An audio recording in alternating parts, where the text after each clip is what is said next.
hindi mo ako gugustuhin kainin dahil pagsisisihan mo rin sa huli. Kaya ngayon pa lang, pakiusap naman. Alalahanin mo kung sino ako sa buhay mo.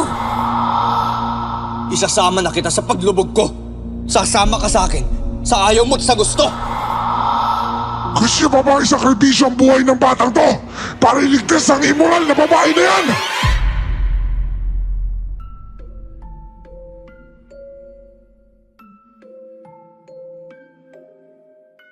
Hindi lahat ng may mukha ng anghel ay mabuti. Gaya na lang ng hindi lahat ng mukhang halimaw ay masama. Kadalasan, ang bumubulag sa atin ay ang atin ding paningin. Yan ang mga linyang aral na ipinamana ng Lolo Sebio ko sa akin, Miss Clar. Hindi lang kasi basta salita ang mga katagang yan. Ako mismo ang buhay na saksi kung paano niya isinabuhay ang paniniwala na yan at kung gaano yan katotoo. Tubong Mindanao po ako, Miss Clar. At sa baryo na una naming nilipatan ng Lolo Sebio ko. Mula noon ay hindi na ako umalis pa dito. Hindi ko na lang papangalanan ang aming nayon para na din sa proteksyon ng mga taong naninirahan dito. At naganap ang kwentong ito, 2 dekada na po ang nakakaraan. Itago niyo na lamang po ako sa pangalang Maria. At ito ang aking kwento. Bago ko po simulan ng istorya, huwag kalimutang mag-subscribe bilang suporta sa ating channel. Anong sabi mo? Buntis ka? Habay nalinti ka na. Paano ka mabubuntis wala ka naman pinapakilalang nobyo mo sa akin? Lolo, patawad po.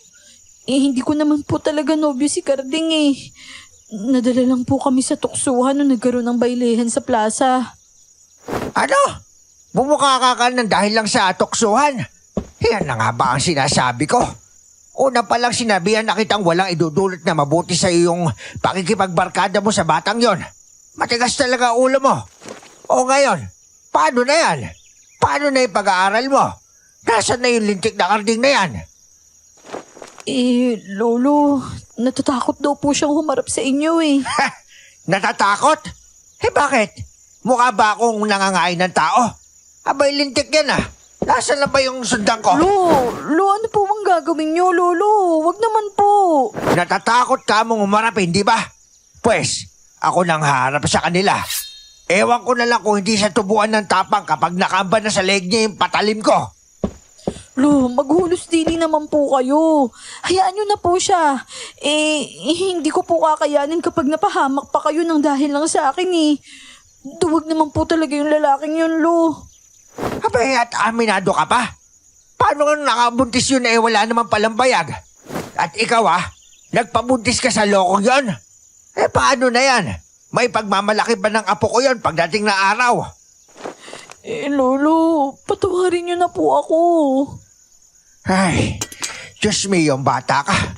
Nagkulang ba ako sa pangaral sa'yo? Halika nga dito. Halika. Nalulungkot lang ako dahil nakakapanghinayang yung buhay mo. Bata ka pa Hindi mo ma-enjoy yung pagdadalaga mo. Nagpadarang ka naman agad sa init ng apoy. O ngayon, ikaw tuloy yung nasunog. Kakayanin ko naman po to, Lo, basta't nandito po kayo. Hindi po ako magiging pabigat. Pangako po yan. Apo, hindi ka naman pabigat sa akin Pero gusto kong ligtas ka sa mga mata ng matatakot na tsismosa dito. Kaya ko tanggapin na iniwan ka ng lokong yon.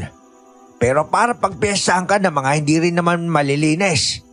Hindi ko yung kahit tiisin, Apo.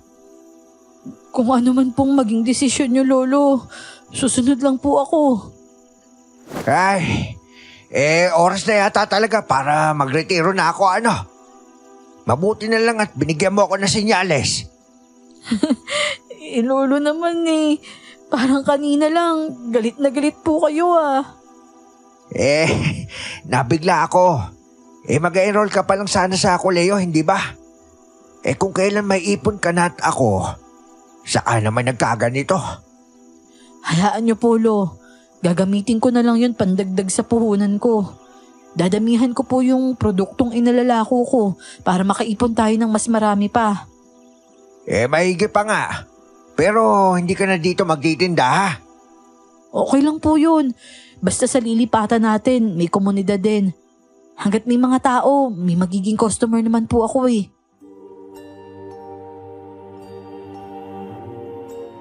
Nakangiti nang tumango si Lolo noon.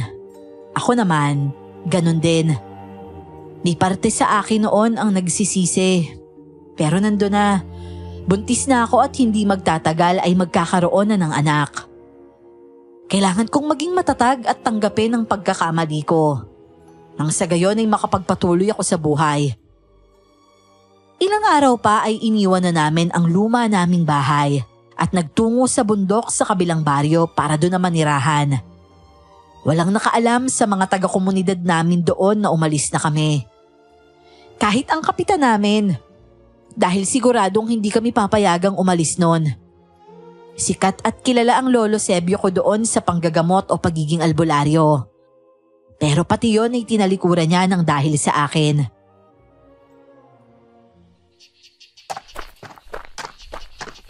Wow naman, Lo! Kailan niyo pa po pinatayo tong bahay na to dito? Ay, hindi sa akin ito, Apo. Sa dati kong kaibigan na ngayon nasa ibang bansa na. Tapos, pinatayo niya ito sa pag-aakalang hindi na siya babalikan ng mga anak niya. Biglang dumating at kinuha siya. Kaya yun, binigay niya to sa akin. Nagustuhan mo ba dito? Oo naman po, Lolo. Tingnan niyo, sobrang payapa dito tsaka mukhang malapit din sa ilog. Dinig na dinig ko dito yung malakas na ragasanon eh. Hindi na tayo mahihirapang mag-igib. Abay, hindi na. May talon banda dyan sa itaas. Konting akyat lang, mararating mo na. Madali ka na lang di makakapaglabaan, no? Oo nga po eh. Tara na, Polo. Gusto ko nang makita yung loob ng bahay.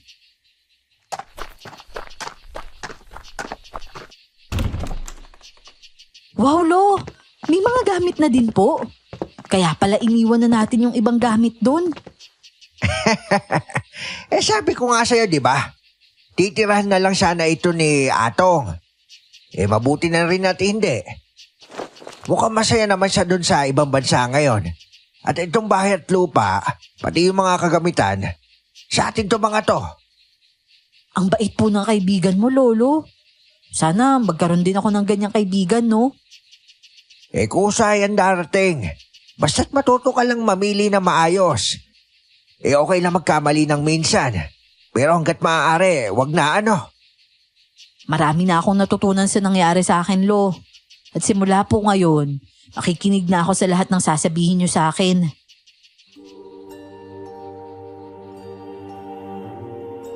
Nagsimula kami ni Lolo ng bagong buhay sa bagong kapaligiran at bahay na yon. May mga tanim sa paligid pero ginapangan na din ng mga damo.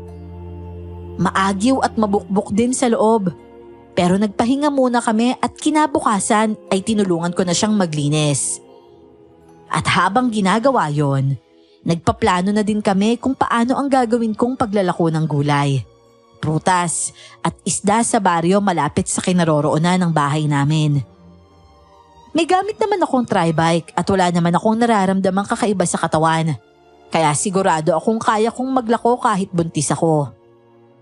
Kinagabihan, hindi namin inaasahan ang pagbuhos ng malakas na ulan.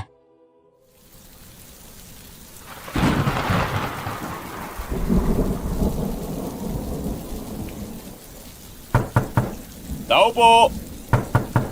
May tao po ba dyan? May tao po yata sa labas, Lo. Meron nga. Naririnig ko. Pagbuksan mo nga sila. Baka kailangan ng tulong. Sandali lang ho,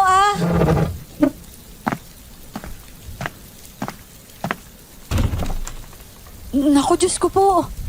Magandang gabi, dalaga. Maaari ba kaming makituloy ng pamilya ko? Kanina pa kami babad sa ulan at lamig. Sandali lang ho. Kakausapin ko lang po si Lolo. O sige, pumasok na kayo nang maisara na yung pintuan. Malakas yung hangin, no? Sigurado po ba kayo, Lolo? Nakita ko kasi kanina, parang kumislap yung mga mata nila kanina sa dilim. Normal lang yun sa dilim, Apo. Pasensya na ho kayo. Wala lang po talaga kaming masilungan. Ay, wala yon. Halika na, pumasok na kayo. Namumutla na kayo pare-pareha sa lamig, oh. Abay, maraming salamat ho, Lolo. Tana kayo. Bilis. Maria, ang mabuti pa maghanda ka ng tuyong tuwalya para sa pamilya. Pagkatapos mag-init ka ng kape para sa kanila. Oo, sige po, Lolo. Eto na po muna yung tuwalya, oh. Maraming salamat, Maria. Walang anuman. Saka ko lang napagtanto na babae pala ang anak na kasama nila nang magsalita na siya. Nakaporma kasi yon ng panlalaki at kahit yung gupit ng buhok niya ay panlalaki din. Hindi ko alam kung sinadya niyang hawakan ng kamay ko pagkuha ng tuwalya sa akin o aksidente lang yon na nangyari. Ano't ano pa man, nawirduhan ako sa kabang dinulot nun sa akin.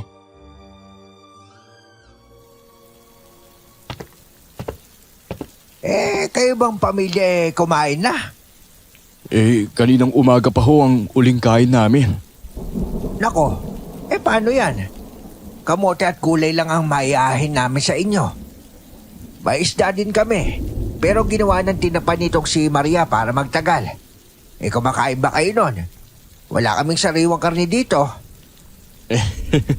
Naku, bakit naman ho nabanggit niyo ang sariwang karne? Sapat na ho sa amin ang gulay, Lolo. Ganon ba? O sige, magpapahain ako kay Maria ng nilagang gulay at kamote. Magpainit muna kayo dyan, ha? Maraming salamat ho, Lolo. At sa apo ninyo, nakakahiyaman Wala kaming magawa kung hindi ang makisilong. Bagong salta lamang ho kasi kami rito, kaya wala pa kaming bahay na matutuluyan. Ang siste ho umulan pa. Nako, hindi pala tayo nagkakaiba. Kadarating lang din namin ni Maria dito kahapon. Ang kaibahan lang natin, kami may bahay na matutuluyan. Eto na po yung mga pagkain, Lolo. Pakabusog po kayo, ha. Lo, doon na lang siguro muna sila sa kwarto ko. Tabi na lang po tayo sa kwarto nyo. Yun na nga din yung sasabihin ko Naunahan mo lang ako. Tara na. Sasamahan kita mag-ayos doon. Ho, naku, kaya ko na yun, Lo. Huwag ka na makulit. Halika na at sumama ka na sa akin. Maiwan ko muna kayo dito, ha? Kumain kayo at magpakabusog ng malabanan niyo yung panlalamig na katawan ninyo. Oho, salamat ho.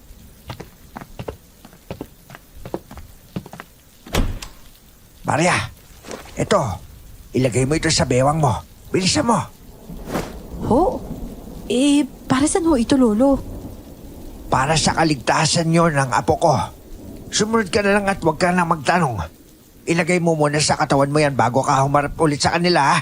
Naintindihan mo ba?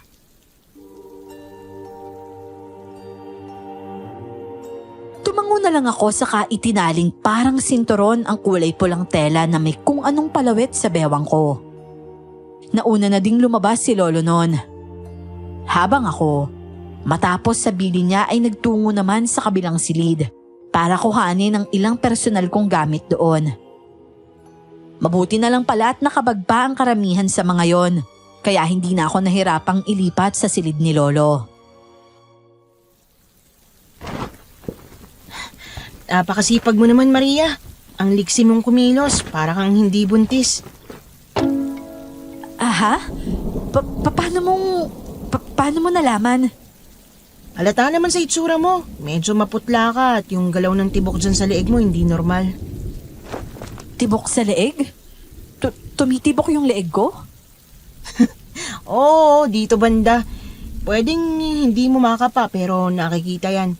Eto, tingnan mong sa akin. Ganyan ang normal na galaw niyan. Yung sayo, doble ng bilis ng tibok kumpara sa akin. Hala, oo nga tumitibok siya, no? Ngayon ko lang kasi nalaman yun eh. Talaga? Buti na lang pala. Kaya mo tulungan kita rito. Ano pa bang gagawin? Wala naman na. Itong mga maruruming damit ko na lang ang kailangan kong bitbitin. Pagkatapos ko, pwede na kayong magpahinga dito. Kaya nga, pagod na rin ako sa maghapong kakalakad. Pero kung hindi mo mamasamain... Ako si Lira. Lira, saan kayo galing? Malayo rito, parang kabilang mundo, ganun. Ano? Kabilang mundo? Saan kayo sumakay? Sa spaceship? Parang ganun na nga. Di alien pala kayo. Parang ganun na nga. Niloloko mo naman ako, Lira eh. O ayan, tapos na. Magpahinga ka na. Maraming salamat, Maria. Bukas na natin kilalanin ng lubos ang isa't isa. Maria Apo, ano? Tapos ka na ba dyan? Opo, Lolo. Lalabas na po ako. Sige, Lira.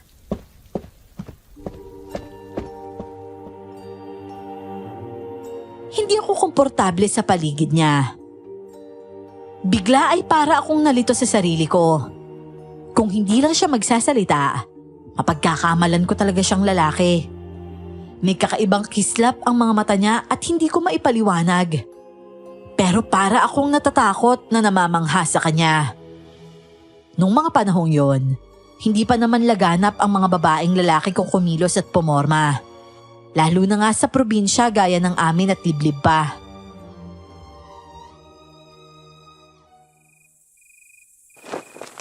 Lo, bakit po hindi kayo nagdadalawang isip na tumulong kahit sa mga hindi naman natin kilala? Hindi ba kayo natatakot? Baka mamaya masasamang loob sila eh. Apo, nararamdaman ko naman kapag meron sila masamang pakay. Wala kang dapat ipag-alala sa kanila. Hindi po ako makakatulog ng may ibang tao sa bahay, Lo. Kinakabahan ako eh. Hayaan mo na. Mababaw lang naman yung tulog ko. Masasanay ka din sa kanila. O kaya malay mo bukas umalis na din sila dahil nakatuloy lang naman sila dito ngayong gabi. Dahil maulan. Sana nga po, Lolo. Hindi kasi ako komportabling kumilos kapag may ibang matang nakatingin sa akin eh. Oh, kita mo na? Hindi ka pala pwedeng pumisan sa magiging biyenan mo balang araw eh. Laging may pupuna sa'yo nun. Naku naman, Lolo. Malabo po yan. Tingin ko nga po, lahat ng lalaking kaidaran ko duwag sa responsibilidad nila. Ikaw naman talaga oh. Dinaig mo pa yung nagkanobyo talaga at iniwan.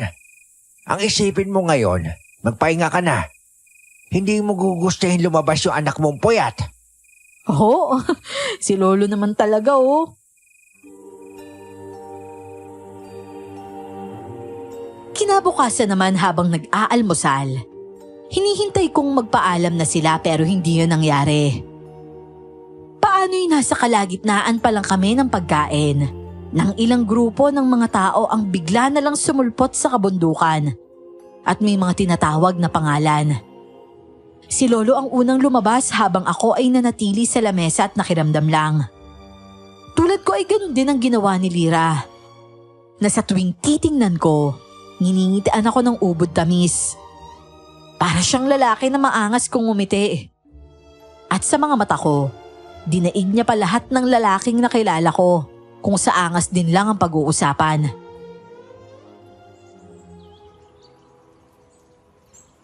Lakan dilim daw ho, Mang Sebio. Narinig niyo na po ba ang tungkol doon? Hindi pa eh. At kaya nga nasabi ko sa inyo, bago lang din kami dito ni Maria. Tama ba yung pagkakarinig ko? Nang hula nila maligno daw yon? Oho, Mang Sebio. Maligno na nanguhula ng mga kabataang babae. Abay, babaero rin pala yung maligno ano? Kailangan palang ingatan natin yung mga dalaga natin dito. Ay, sasama ho ako sa paghahanap sa mga bata. Baka may maitulong ako. Pilar, Tahing, hayaan mo ako. May anak kang babae. Hindi mo gugustuhin pati siya'y mawala rin sa atin. sige. Sasamahan kita. Nako, pasensya na kayo ha. Babae pala itong anak ninyo. Ang akala ko'y lalaki. Nako, salamat po, Lolo. Ako po si Lira, pero lalaki po talaga ako na nasa katawan lang ng babae. Pilya ka din pala ano. Mapagkakatiwalaan ba kitang maiwan kay Maria, Lira? Ako'y sasama na lang sa kanila. Naku, oo naman ho. Wala kayong dapat ipag-alala. Ligtas siya sa mga kamay ko. Lo, bakit pa po kayo sasama? Abaya po, nagretiro lang ako. Pero hindi ako nawalan ng konsensya. Halos pikit yung mata nung nanay nung batang nawawala kanina sa kakaiyak. Yung tatay akala mong pinagsakluban ng langit at lupa. Sobrang sakit humawalan ng anak, Lolo. Naiintindihan kong damdamin nila, kaya sasama ho ako sa paghahanap. Hindi muna sana kami aalis. Ayos lang ho ba sa inyo? Walang problema, Pilar. Paano? Maganda na tayo. Hoy, Lira. Tulungan mo si Maria sa mga gawaing bahay. Huwag mo siyang papagurin. Oo, Tay. Ituturing ko siyang prinsesa. Ako na lang ang gagawa ng lahat ng yan. Tunay ba, Lira? Siguraduhin mo lang, ha?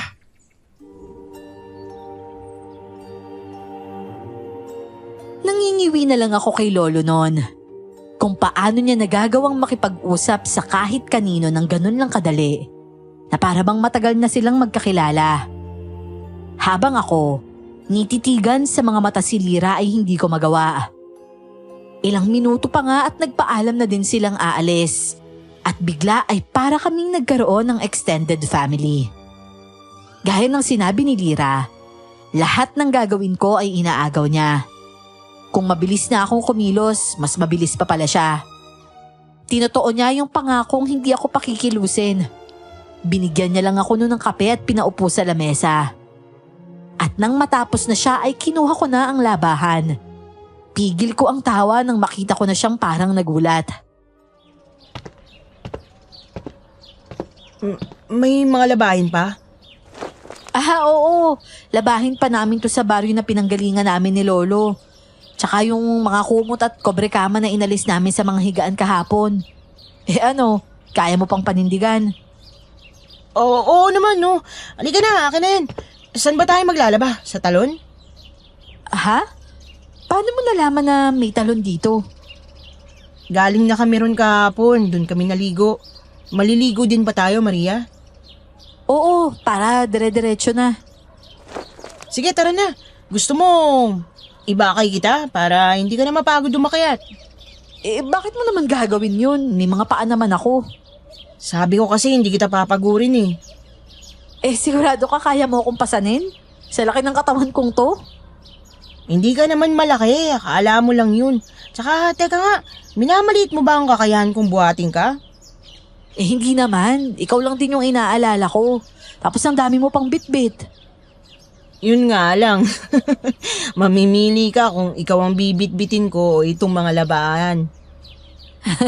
Loka-loka. Syempre maglalakad na lang ako. Sana lagi kang ganyan. Tumatawa lang at hindi umiiwas. Aha? Nako, sorry ah. Bakit ka nagsusorry? Okay nga yan. Parehas tayo magiging komportable sa isa't isa. Tsaka masaya akong natupad ang hiling ko kagabi na mas makilala ka pa. Ganun ba? Bakit mo ba ako gustong makilala? Hindi naman kayo magtatagal sa amin, di ba?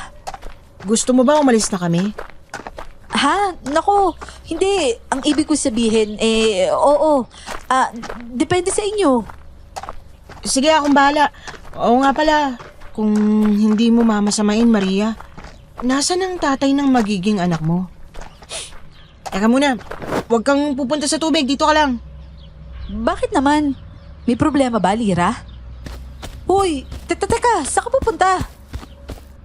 Shh! Nakikita mo ba yung anino na yon? Saan? Yung nasa batuhan ng talon? Oo. Bakit? Ano bang meron dun? Hindi mahahanap nila nanay ang hinahanap nila. Nandito siya. Ha? Sino? Hindi yan basta anino. May nagtatago sa dilim na yan, Maria. Halika na, uwi na tayo.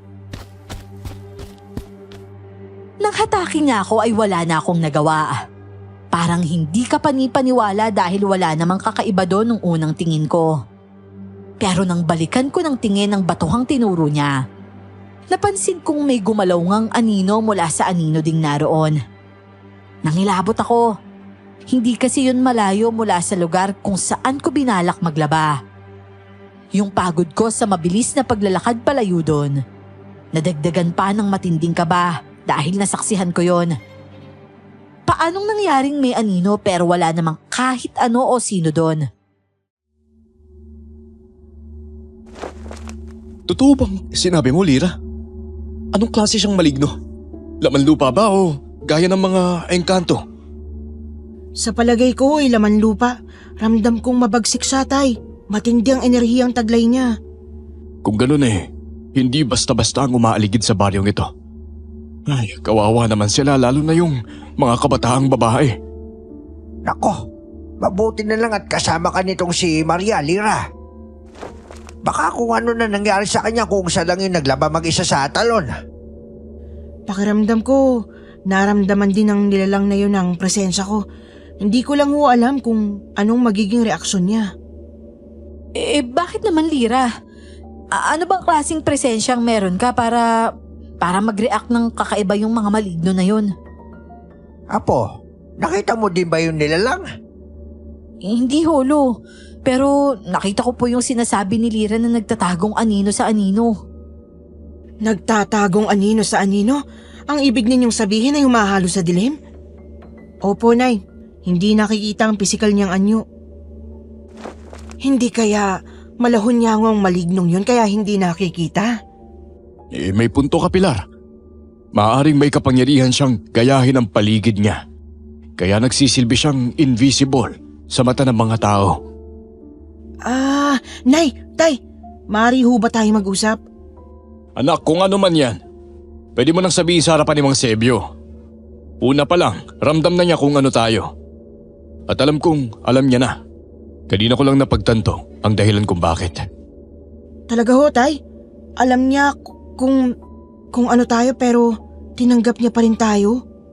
Likas sa kanya ang tumulong. Maswerte tayo, sa kanya tayo napadpad. Isa siyang mahusay na albularyo.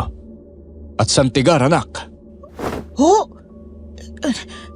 Santigwar kayo, Lolo Sebio? Huwag ka mag-alala, Lira. Kung alam mo mabuti ka sa kabila ng iyong uri, hindi mo dapat ako ituring kalaban. Teka nga lang, Holo. Ano po ba nangyayari? Ano pong pinag-uusapan ninyo? Maria, Apo, maraming bagay sa mundo ang mahirap talagang intindihin. Ang masasabi ko lang sa'yo, lawakan mo yung pag-iintindi mo. Sa palagay ko, may dahilan kung bakit nagtagpo ang landas natin ng pamilyang ito. Naguguluhan na po talaga ako, Lo. Mauunawaan ko naman po yan kung ipapaliwanag nyo sa akin. Ayoko lang na may iniisip akong bagay na magpapawala sa akin sa focus. Kung mamarapatin po ninyo, Lolo, ako na lang ang bahalang magpaliwanag kay Maria. Mabuti pa nga, Lira. Hihingalin lang ako magpaliwanag sa batang yan dahil napakaraming tanong yan. O siya, magpapahinga muna ako, ano? Ay, sige ho, Manong Sebio. Kami nang bahalang mag-asikaso rito. Huwag kayong mag-alala. Maingat naman kami ho, lalo na sa paghahanda ng pagkain. Walang problema yon, Pilar. May pangontra naman ako sa inyo. Gayun din yung aking apo. Yun nga palang nahuli kong usa.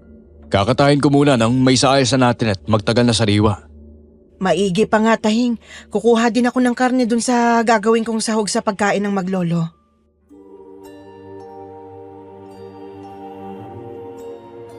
Habang ako naman ay niyakag ni Lira sa labas ng bahay. May tambayan nga po pala sa gilid ng bahay na yon. Nasa gitna yon ng taniman. May simpleng upuan na gawa sa slab na kahoy at may maliit ding lamesa doon na gawa naman sa pinagpatong-patong na malalaking gulong. At ang ibabaw noon ay kahoy din.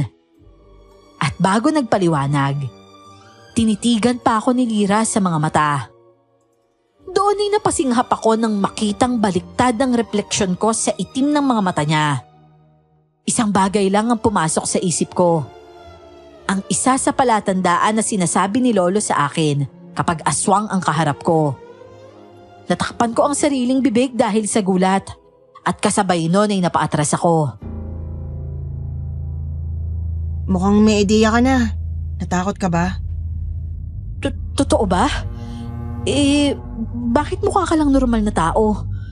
Tsaka, anong ginagawa nyo dito? Balak nyo bang kainin ng mga tao dito o sakupin? Bakit hindi kayo natatakot kay Lolo? Ilang aswang na din kasi ang sinasabi niyang napatay niya noon eh. Tama nga si Lolo Sebio. Napakarami mong tanong. Ano bang gusto mong unahin ko sagutin sa mga yan, ha? Lahat. Ibig ko sabihin, ipaliwanag mo kasi sa akin. Hindi nyo naman ginayuma si Lolo, di ba? Tanong ulit? Sagutin mo na lang kasi. Di, no. Kung may panggayuma man kami, ikaw ang unang maapektuhan nun kasi ikaw ang unang bumungad sa amin. Matalino lang talaga ang lolo mo at malakas ang pakiramdam para malaman niyang hindi kami masasamang uri ng aswang. Pero hindi mo pa rin sinasagot yung mga tanong ko, Lira. Nasagot ko na. Yun lang ang sagot sa lahat ng tanong mo. Siguro kaya mukha kaming tao kasi tao naman kami na nagwawangis aswang lang kapag naisin namin. Nilalang kami na tulad ninyo. Bakit ganyan ka kumilos? Parang lalaki at parang... Ay, wag na nga lang. Sige na, ituloy mo. Gusto kong marinig. Wala, sige na, papasok na ako. Tutulungan ko lang yung mama mo sa kusina. Dito ka na lang muna. Kaya na ni mama yun. Panis lang sa kanya ang simpleng pag-aasikaso ng hapunan. Hindi naman porket kaya niya, hahayaan mo na lang. Maswerte ka nga, Lira. May nanay ka eh. Dapat inaalagaan mo siya. Malakas ang nanay. Kahit gustuhin kong alagaan siya, nagagalit pa yun. Kasi hindi pa naman daw sa baldado. Kaligayahan niyang alagaan kami ni Itay. At ngayon, sigurado ako na idadagdag niya sa listahan ng aalagaan niya kayong maglolo habang nandito kami. Bakit hindi mo siya tawaging Nanay Pilar? Ha? Bakit pa naman gagawin yun? Tsaka nakakahiya, no? Malay mo, maging nanay mo na rin siya balang araw. Ano bang sinasabi mo, Lira? Simple lang ang ibig kong sabihin. Halika, maupo ka muna kasi rito. Gusto mo, hilutin ko yung ulo mo para lumamig-lamig naman yan. Kaka rito. Teka, ano bang ginagawa mo, Lira? Kinikilala ka pa. May hindi pa kasi tayo na pag-usapan kanina. May gusto lang akong kumpirmahin. Itanong mo na lang sa akin para masagot ko na agad. Tsaka para magawa ko na yung gusto kong gawin.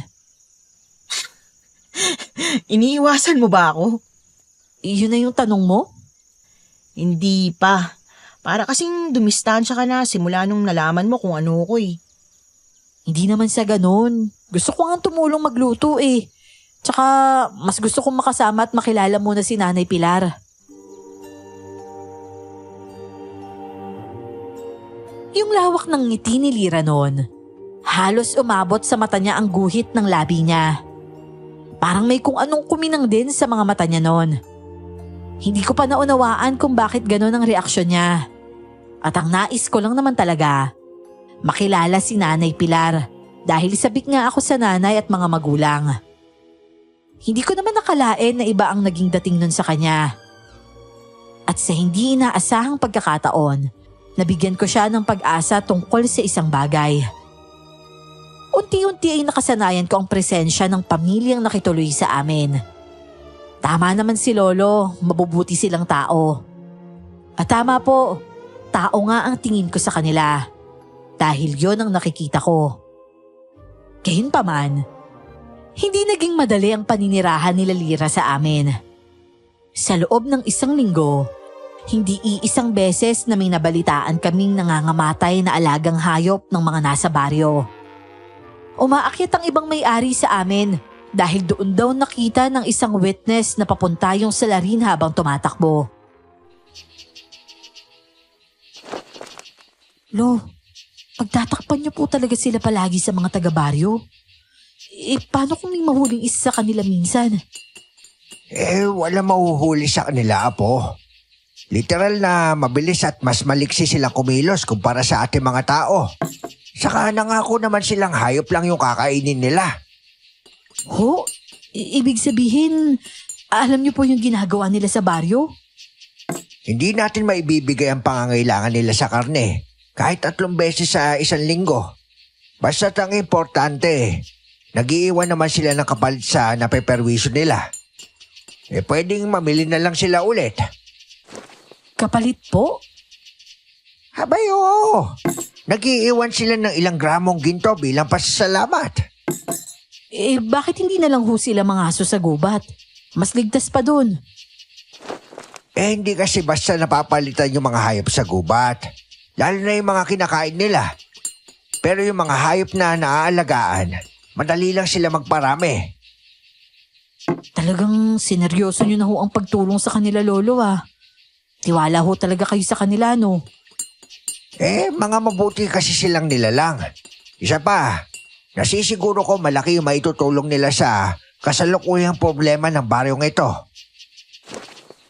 Alam nyo na po ba yung dahilan kung bakit sila nandito, Lo? May sarili naman silang mundo, di ba? Ang alam ko, tumakas sila. Hindi naman daw sila mga aswang talaga. Hinawaan lamang. Kaya ang gusto nila, mabuhay na lang na parang dati.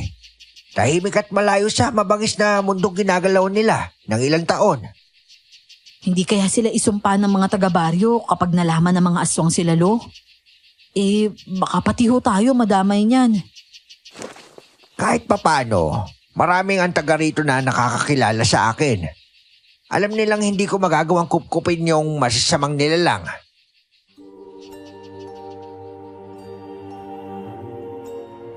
Tinutuon ni Lolo ang pagtulong sa pamilya ni Nalira. Hindi niya na sila pinaalis dahil nagkasundo silang susugpuin ang tinatawag ng mga taga-baryong Lakandilim. Wala kasing mortal na makalapit doon kahit si Lolo pa. Doon naman papasok ang kakayahan ni Nalira dahil parehas na alagad ng dilim. May kakayahan silang mahawakan at makita ang nasabing nilalang.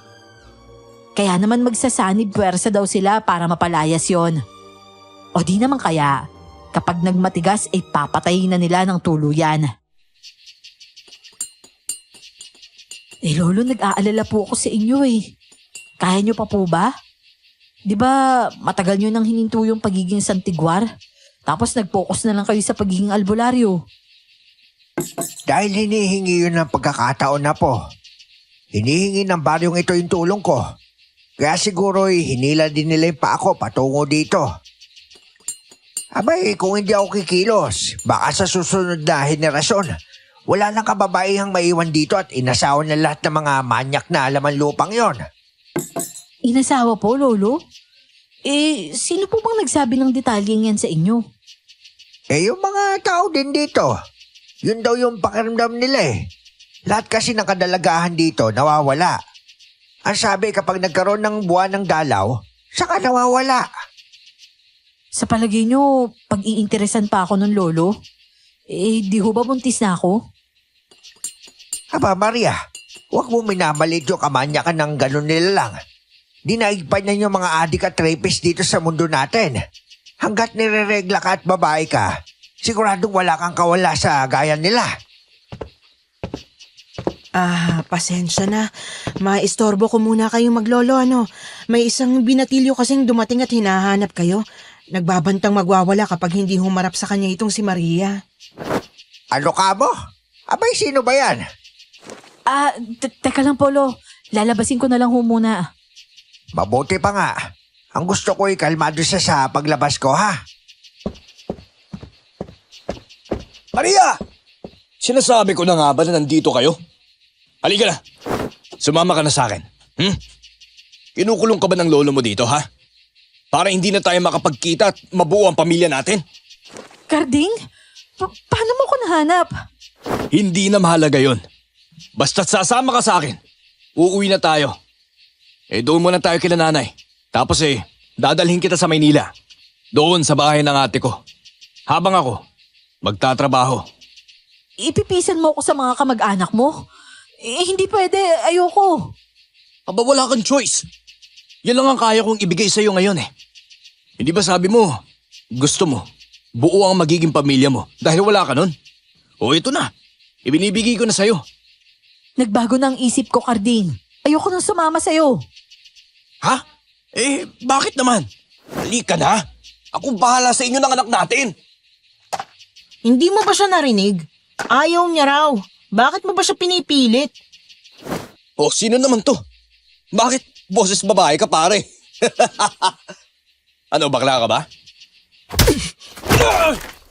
Bakla? Mas malakas yan sa suntok ng bakla pero hindi ako bakla para lang sa kaalaman mo, pare. Lira, bakit mo ginawa yun? Ayun at dumudugo ang ilong niya. Nauna siya mga insulto, Nay. Bagay lang yan sa kanya.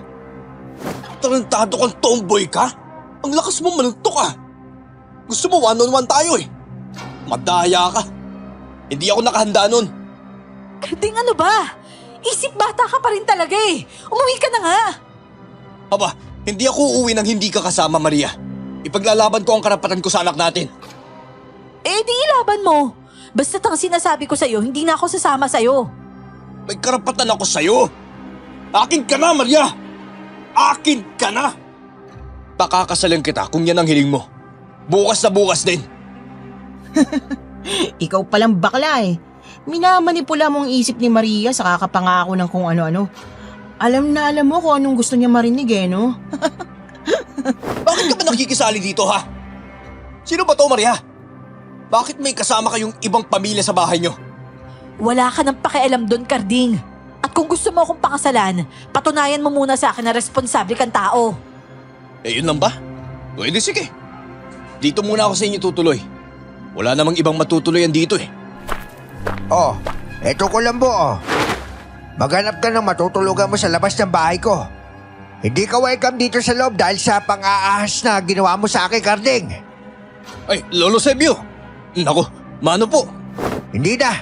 Nang araw na pinakilaman mo yung apo ko, hindi mo na rin ako nirespeto. Sige na.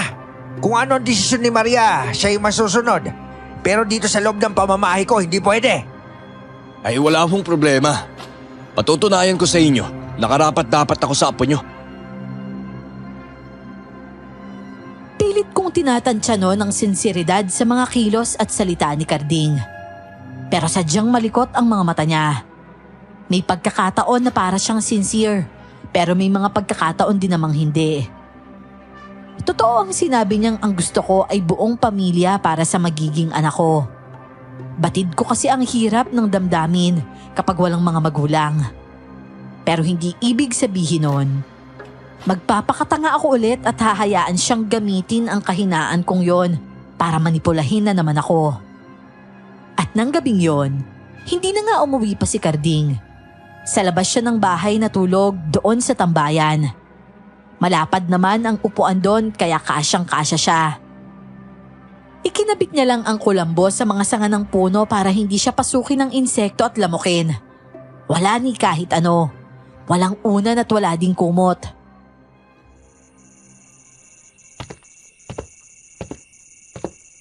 O ano?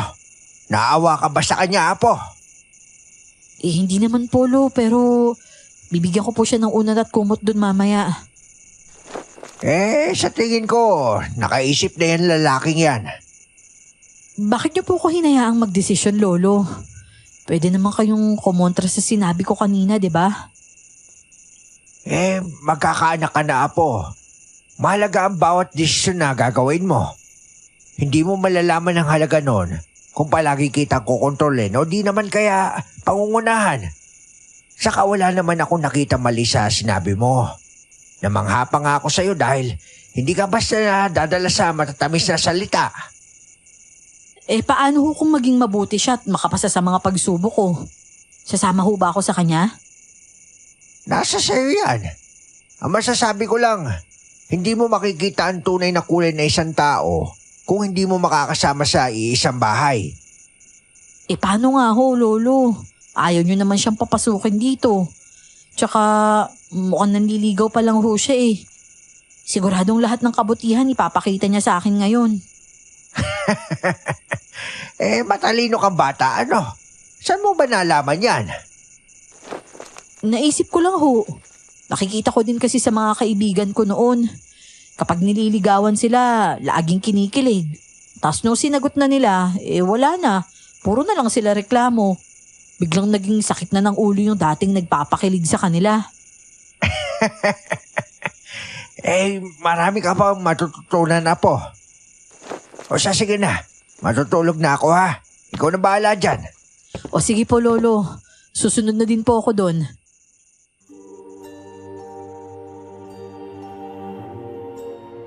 Nakatitigan ko pa si Carding habang tila batang nilalamig sa labas.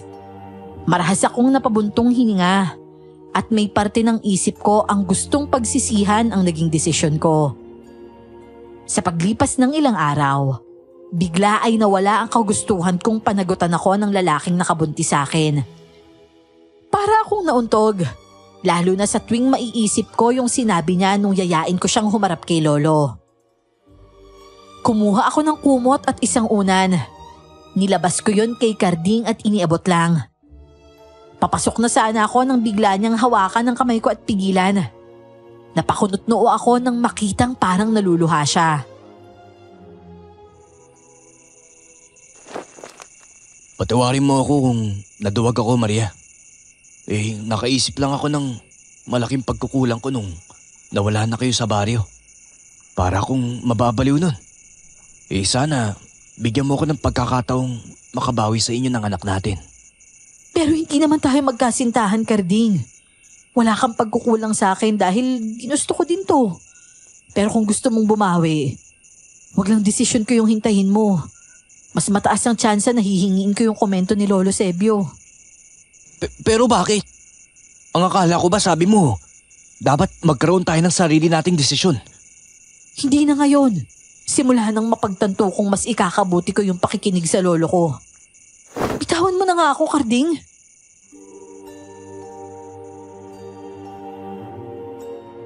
Sa pilitan kong binawi ang kamay ko kahit ramdam kong ayaw niya pa yung bitawan. Walang lingon-lingon ko na siyang iniwanan. Papasok na sana ako nang may mapansin akong kakaibang galaw sa di kalayuan. Akala ko nung una, sanhi lang yon ng anino ng mga puno dahil humangin. Pero halos manlaki ang ulo ko nang mapansing saliwa yung kilos sa galaw ng mga dahon ng puno. Malayo-layo pa ako nun sa pintuan ay nilingon ko si Carding. Pero tumalikod siya at nagtaklubong. Nang umabot sa anino ko ang dilim na nanggagaling sa anino ng puno, hindi na ako nakagalaw. At kahit anong pilit ko, hindi ko magawa. Para akong literal na itinulos sa kinatatayuan. Kasunod nun ay nanigas na ang buo kong katawan, maging ang pangako, dahil hindi ako makabigkas ng kahit ano. Nang sandaling yon, bigla na lang ding nanikip at bumigat ang puson ko. Kumirot yun ng matindi at nanatili ang sigaw ko sa aking isip. Napapikit na lang ako noon at tahimik na nagdasal. Nang mapadilat ako ulit ay nakita ko si Lira na nag-aalala ang muka. Nasaksihan ko noon kung gaano kabilis siyang nagbagong anyo at pumagitna sa pagitan namin ng aninong nakakapit sa anino ko. Lintik! Maria! Maria! Pwisit! Hayop kang hunyango ka. Sa oras na makita ko kung nasan ka, mata mo lang ang walang latay. Ang tiyan ko! Ang baby ko, Lira! Ang anak ko! Halika! Nandito ako Huwag ka mag-alala. Ano yun? Maria? Maria! Diyos ko, anong nangyayari? Bakit? May dugo! May dugo sa hita niya! Pwede ba? Huwag kang sumigaw. Lalo mo lang siyang tinatakot eh. Hindi! Ang anak ko! Ano ba kasi nangyari, ha? Okay pa naman siya kanina. Ikaw tong nandito sa labas at kasama niya. Hindi mo nakita kung ano nangyari? Teka, ano sigaw yan? Narinig ko din si... Maria? Apo? Maria Josep? Ano nangyari? Halika dito. Buhatin niyo siya at ipasok sa loob ng bahay. Bilisan niyo! Ikaw nang bumuhat sa kanya, Carding. Bilisan mo! Talaga akong bubuhat. Hindi mo naman siya kaya. Ang bigat mo, Maria! Lintik, ako na nga! Kumapit ka lang ng maigi. Ang sakit! Ang sakit-sakit, Lira! Oo, alam ko. Ikalma mong sarili mo Ilalapag na kita. Dito ka lang pakiusap. Hindi ko kaya, Maria. Patawad. Masyadong maamoy ang dugo para sa akin. Sana naiintindihan mo. Saka ko lang naunawaan at naalala kung ano siya nang makita ko kung ilang beses siyang napalunok. Maging sina Nanay Pilar at Tatay Tahing ay ganon ang naging reaksyon. Sabay-sabay silang umalis noon. Wala namang naging reaksyon si Lolo sa nakitang ginawi ng pamilya. Sa halip ay inuna niya akong asikasuhin. Kinapa niya ang puson ko noon at saka siya pumikit. Maya-maya pa, may binabanggit na siyang orasyon. At unti-unti ay kumalma ang pagkirot ng puson ko. Hanggang sa tuluyan na yung mawala. Habang si Karding noon, palakad-lakad sa gilid ko. Bakas sa mukha ang pag-aalala pero wala akong maramdamang kahit ano para sa kanya. Ang isip ko noon, nasa pamilya ni Lira. Sa kung anong dahilan ay kinakabahan ako. Baka kasi bigla na lang silang umalis at hindi na bumalik. Maayos na yung lagay niya. Makakalabas ka na ng bahay ko, Karding. Maraming salamat ho, Lolo Sebio. Bakit ba hindi mo nakita yung pangyayari? Tulog ka na ba? Oo, ang alam ko pumasok na siya ng bahay pagkabigay ng kumot at unan sa akin. Nakita mo ba siya pumasok sa loob? Hindi ho. Kung hindi kanya inaalalang walang kumot at unan, marahil hindi siya napahamak. Pasensya na ho, Lolo. Maayos naman ho ako doon. Sana hindi ka na lang lumabas, Maria. Gabing-gabi na din kasi. Pasensya na't nag-alala ako sa'yo. Hayaan mo, Karding. Hindi na mauulit yun. Iho, sige na. Magpahinga ka na. Hindi na siya mapapaano lalo na't nandito na siya sa pamamahay ko.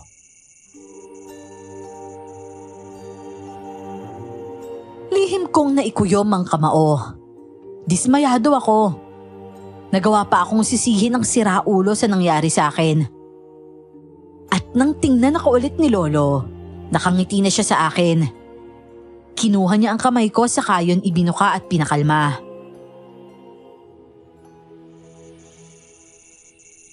Alam mo, Maria, hindi ka dapat na pagtuunan ng ganyang kalalang emosyon yung isang taong manhid.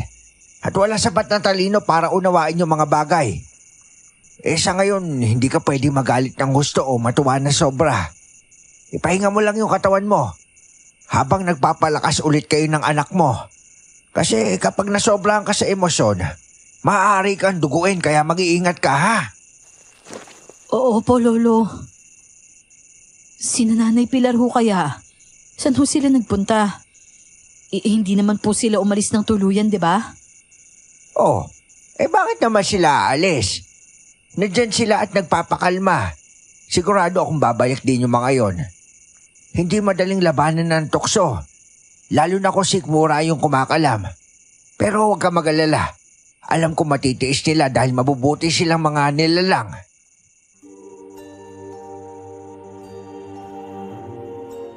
Tumango ako at kalmadong naniwala kay Lolo. Umaasa din ako na ganun nga ang mangyayari. Nakatulog naman ako agad.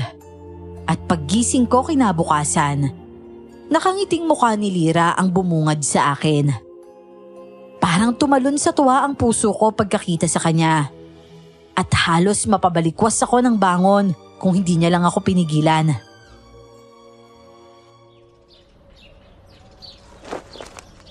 Akala ko hindi na kayo uuwi eh. Nandito na kami. Hetong almusal mo. Maupo ka ng dahan-dahan at ako nang magsusubo sa'yo. Huwag na, kaya ko naman, Lira.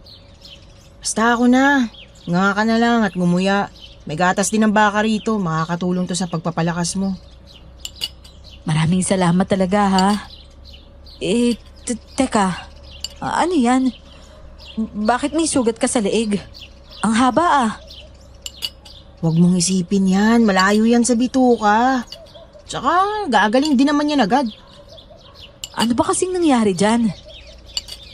Kinailangan kong sakta ng sarili ko kahapon para bumalik ako sa wisyo. Kahit kasi may proteksyon ng anak mo laban sa amin, nung dinugo ka, halos mabaliw ako. Kaya yan, sinaktan ko sarili ko. Diyos ko naman, Lira. Pasensya na ha. Tapos, ikaw pa yung bumuhat sa akin kagabi. Ayos lang, tapos na yun. Ubusin mo na tong pagkain mo para malinisan ko na din ang katawan mo. Aha? Sabi ni Lolo Sebio, bawal ka daw munang tumayo ng matagal. Kaya ako nang maglilinis sa'yo. Huwag ka mag-alala. Kung anong meron ka, meron din ako. Pero Natatakot ka ba sa akin? hindi naman sa ganun. Ano lang, hindi lang ako komportable. Gusto mo ba tawagin ko na lang si Carding para siya nang gumawa nun sa'yo? Ha? Hindi no. Ano ka ba naman? Si Nanay Pilar na lang. Mahina ang kontrol ni nanay lalo na sa amoy ng sanggol. Kaya nga madalas lumalayo siya sa'yo eh. Tapos gusto mo pang magpalinis sa kanya? Ganun ba? Tapos ako, panay ang dikit ko sa kanya. Sabihin mo, pasensya na ha. Oo, sige. Ikaw na lang maglinis sa akin, Lira. Sige, kukuha lang ako ng tubig at bimpo.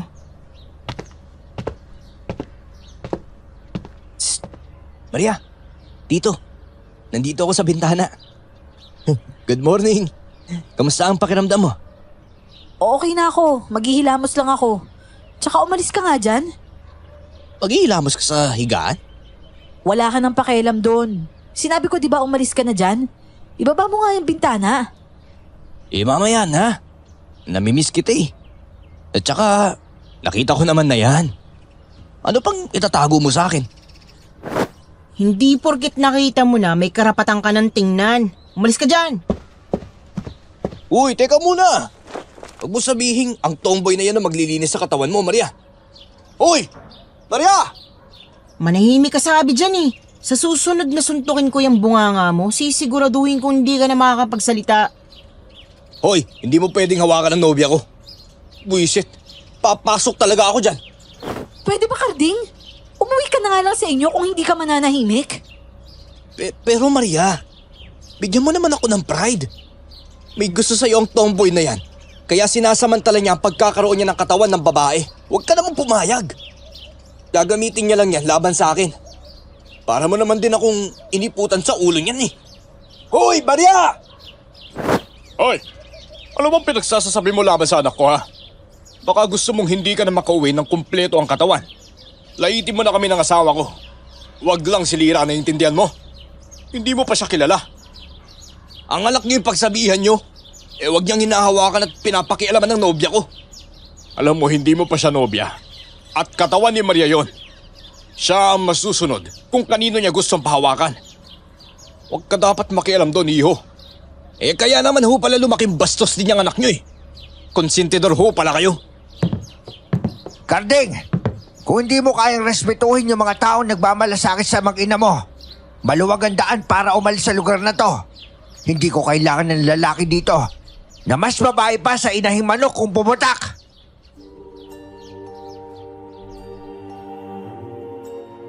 Wala na akong narinig na tugunon mula kay Carding. Dahil napokus sa komosyon sa labas ang isip ko. Hindi ko na malayang nasa bandang dibdib ko na si Lira noon at doon pinapadaan ang malinis na tuwalya. Nang tingnan ko siya ay parang malamlam ang mga mata niya. Kita ko ang matinding pagpipigil sa mukha niya. Tumighim ako at sinubukang kunin ng towel para ako nang magpatuloy noon. Hindi naman siya kumontra at parang nakahinga pa nga ng maluwag. Maging siya ay tumikim at tumalikod na sa akin para kuhaan ako ng damit na pamalit.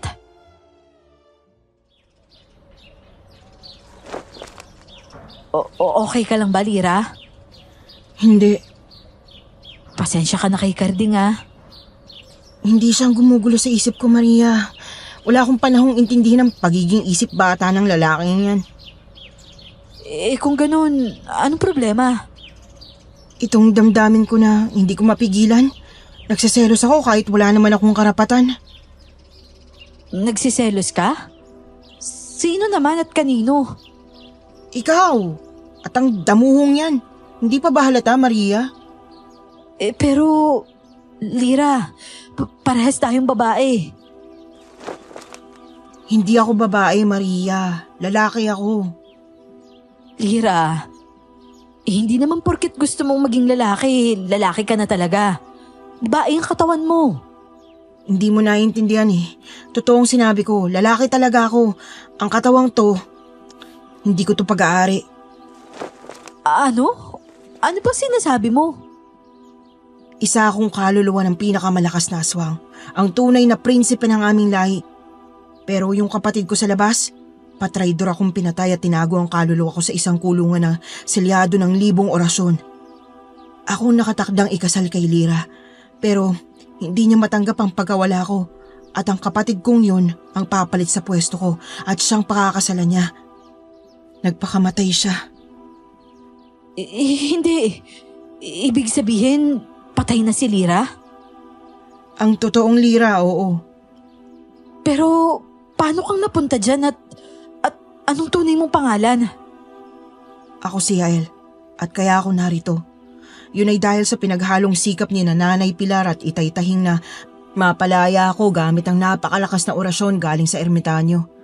Ginamit nila ang katawan ni Lira dahil gusto nilang mabuhay siyang muli kahit sa ibang katauhan na. Hindi kasi basta makakalaya ang pisikal kong katawan dahil nasa pinakamalalim yung bahagi ng karagatan. Sinadya akong ihulog dun, nidulaan, para tuluyan na akong di mabuhay. Ang di niya alam, nakalaya na ako. Kaya hindi totoong medalyon, Maria. Ang totoo, mas higit pa doon ang ibinigay sa akin ng matandang ermitanyo. Kalayaan. Totoo ba ang lahat ng to, Lira? Ibig ko sabihin, Yael? Maraming salamat, Maria. Ikaw ang unang tumawag sa akin sa tunay kong pangalan. Maraming salamat. Totoong lahat ng to, nagaganap sa mundo namin ang mga ganitong bagay pero hindi ka panipaniwala dito sa inyo. Naiintindihan ko yun. Pasensya na sa mga nangyari sa inyo ni Lira, Yael. Ang mahalaga ngayon, iisa na kayong dalawa. Matagal na yung nangyari. Sa haba ng taon na nakakulong lang ako, paglabas ko napakarami nang nagbago. Minahal ko si Lira, pero hindi kasing tindi ng nararamdaman ko para sa iyo, Maria. Halos masamid ako noon. Hindi ko naman akalaing magtatapat si Lira sa akin. Ramdam ko ang pagkagusto niya pero hindi ko yun masyadong iniisip. Lalo pa at akala ko ay parehas kaming babae. Kung sa pisikal na anyo, babae naman talaga kaming dalawa. Pero ngayon na naipaliwanag niya na sa akin ang lahat, mas naunawaan ko na hindi madali ang sitwasyon niya. Pero nagagawa niya yung pag-aanin. Para akong nasa roller coaster ride noon. Kabado dahil sa kaguluhan sa labas. Tensyonado din dahil hindi ko alam kung ano ang isasagot kay Lira. Kaya hindi na ako umimik. Ang hindi ko alam, may dahilan kung bakit na siya nagtapat sa akin. Ano po, Lo? Pero... Pagkatapos kasi na nangyari sa'yo kagabi, nagkasundo kaming paagahin na lang yung pagkilos. Nagawa niya ito sa'yo ngayon. Siguradong sa susunod na maaktuhan ka niya, tuluyan ka na mawawala. At yun yung hindi namin mapapayagan na po. Pero kaya niyo na ho ba? Hindi po ba't naghahanda pa lang kayo? Nangangalahati naman na ako, Apo. Sa palagay ko, sasapat na yon lalo na't katulong ko naman yung pamilya ni Tahing sa gagawing pagpapalis sa malignong yon. Kapag nagmatigas siya, mapipilitan kami makipagtagisan ng lakas sa kanya. Pero Lolo, kinakabahan po ako sa gagawin niyo. Magtiwala ka lang at magdasal, Apo. Pinorotektahan ko na yung palibot ng bahay. Huwag ka na lalabas, ha? Si Carding ho ba? Pinaalis niyo na? Hindi siya umalis. Humingi lang siya ng tawad kina Tahing. At pinatawad naman. Nandun lang naman siya sa labas. At maigi na din at meron kang bantay. Oo, sige po Lolo. Magpapahinga na lang ako dito habang nagdadasal para sa kaligtasan niyo. Mag-iingat po kayo ha. Bumalik kayo ng ligtas lahat.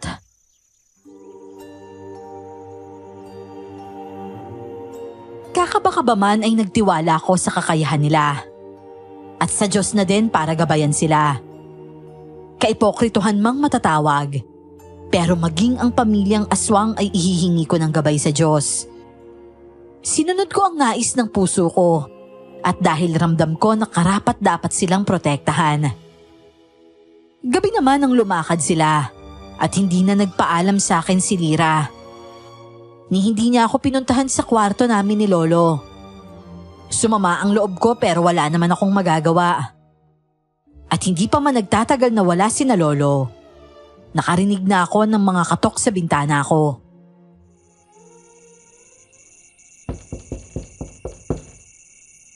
Maria, gising ka pa ba? Alam kong gising ka pa. Dalawa lang tayong naririto ngayon. Pwede mo akong papasukin kung gusto mo. Maria! Maria! Ano ba, Karding? Gusto ko na magpahinga. Matulog ka na din dyan. Ay, ikaw naman. Masyado kang seryoso sa buhay. Sige na, papasukin mo na ako. Makakapag-usap tayo ng maayos. Kung gusto mo, pwede na tayo magtanan ngayon din. Ayoko. Wala akong gustong gawin kasama ka. Bakit pa pala ako nandito? Kung ganyan ang plano mo. Gusto mo lang ba akong pahirapan, ha? Ikaw naman ang may gusto niyan, Karding, di ba? Ikaw ang nagpilit at nagsabing babawi ka. Loko-loko ka pala eh. Nangako kang bibigyan mo ako ng chance kapag napatunayan kung karapat dapat ako. At pinapatunayan mo lang ngayon na hindi ka karapat dapat. Kung gusto mong umalis na, umalis ka na. Ano? Hoy, buksan mo to! Buksan mo! Maria! Tigilan mo na nga ako, Karding. Papilintik ka? Hindi mo ba alam kung gaano kalaki ang nawawala sa akin dahil sa ginagawa mong to, ha? Pagkakataon ko na sana makapunta ng Maynila kung sumama ka lang sana. Matagal na tayong nakalis. Pero ang hilig mong mag-inarte. Ngayon, sasama ka sa akin sa ayaw mo at sa gusto.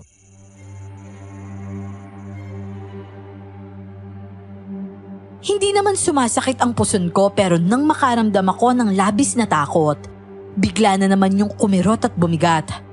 Sumakit din ang ulo ko noon.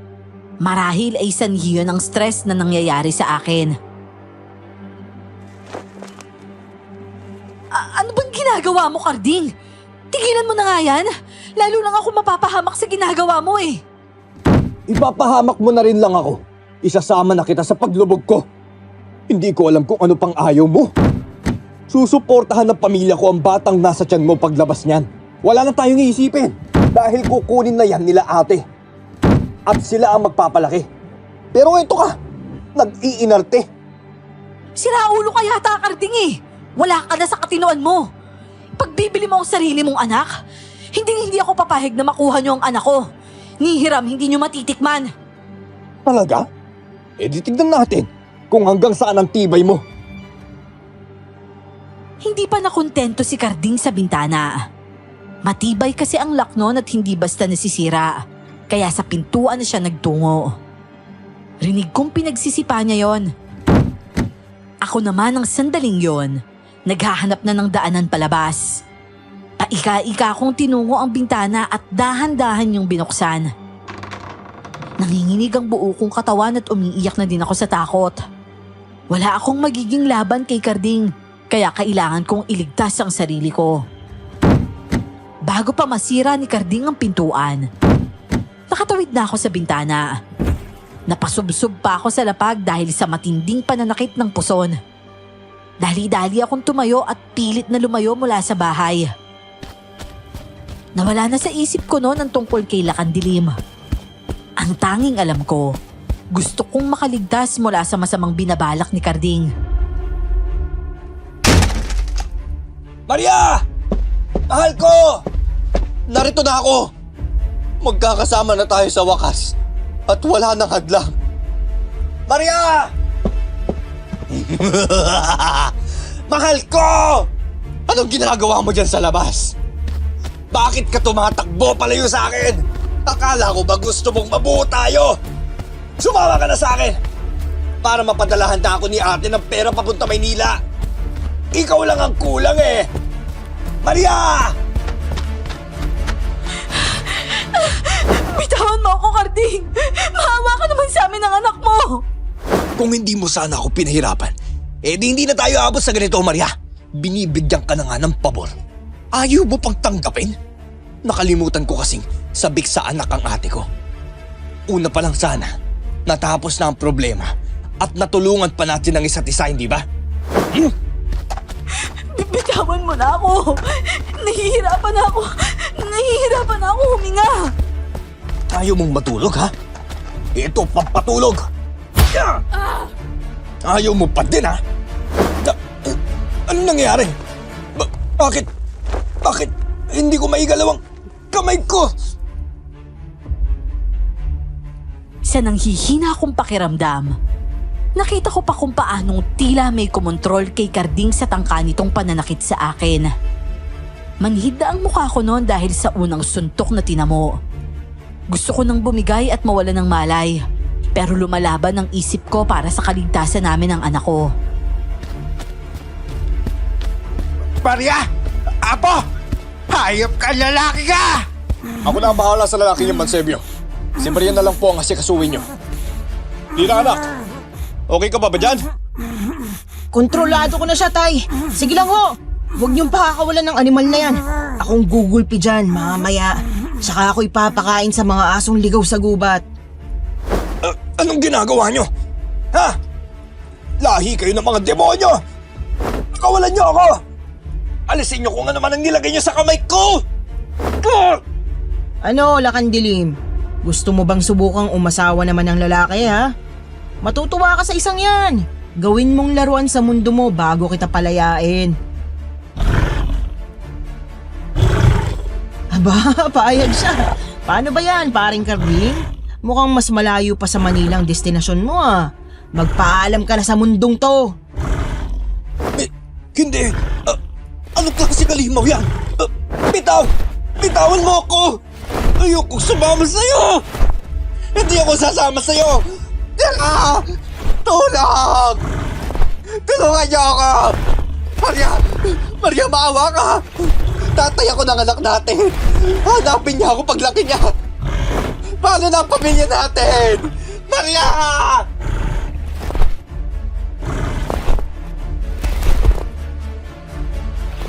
Sa nanlalabo kong paningin ay naaninag ko pa si Karding na bitbit ng isang malaking kamay. Mabalahibo yon na nang tingnan ko ang kabuuan ay parang isang malaking unggoy na may mahabang mga braso.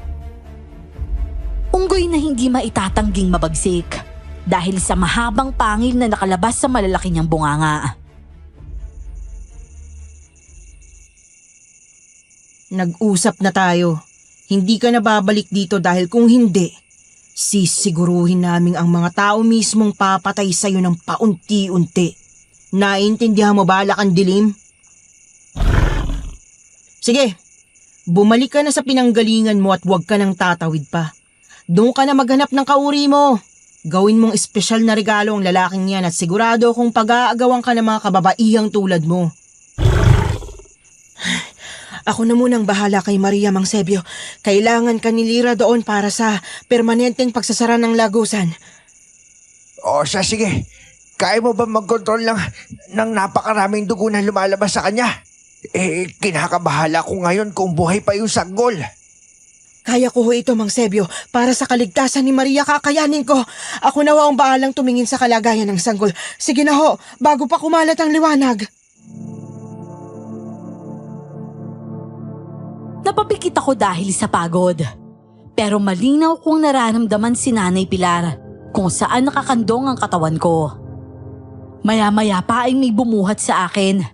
At base sa pamilyar niyang amoy, si Tatay Tahing yun. Nang sumayad ang likod ko sa may katigasang higaan, alam kong nasa bahay na kami. May nanginginig na kamay ang bahagyang humawak sa puson ko. Medyo matagal din yun doon. Hindi mo kailangan gawin to kung nahihirapan ka, Pilar. Maging ako hirap na hirap nang mag-control. Mula pa kaninang buhat-buhat ko siya. Lumayo ka na muna rito, Tahing. Kaya ko pa. Kailangan kong malaman kung maayos ang bata. Sa ngayon, wala akong maramdamang tibok ng puso. Anong ibig mo sabihin? Ay, kawawa namang bata. Hindi man lang nakaranas ng makakita ng liwanag. Shh! May nararamdaman ako pero mahina lang. Narito sa banda. Hindi maayos ang pwesto niya. Nagsiksik siya sa ibaba ng puson. Marahil ay nagtatago o di naman kaya ay pinoprotektahan ang sarili niya para tuluyang malaglag.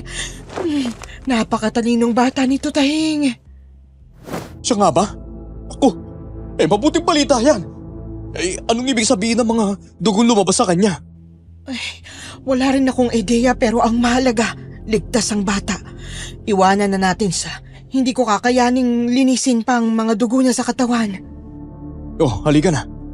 Ipaalam na lang natin kay Mang Sebio ang mabuting balita. Iha, alam kong naririnig mo pa rin kami. Magpahinga ka na muna. Hindi na kami aalis. Nananakit pa din ang puson ko pero wala na akong lakas para magpakita pa ng emosyon. Gusto kong tumango o sumagot pero wala na talaga. Ang gusto ko na lang nun, makatulog na nang hindi ko na maramdaman pa ang sakit na gumagapang sa puson ko. Paikot sa balakang ko. Gayunpaman, kahit papano ay nakahinga na ako ng maluwag sa narinig na balita. Buhay at maayos ang anak ko sa kabila ng lahat.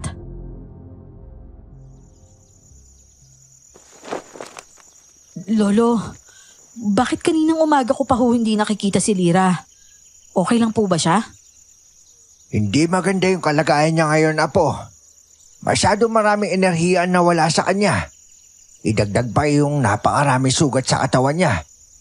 Sanhi ng pakikipaglaban niya kay Lakandilim, mapasunod niya lang. Pero magiging maayos naman ho siya, di ba? Oo naman, Iha. Malakas si Lira. Ipinagkatiwala na natin sa mga magulang niya yung pagpapagaling sa kanya. Pero gusto ko po siyang makita, Lolo.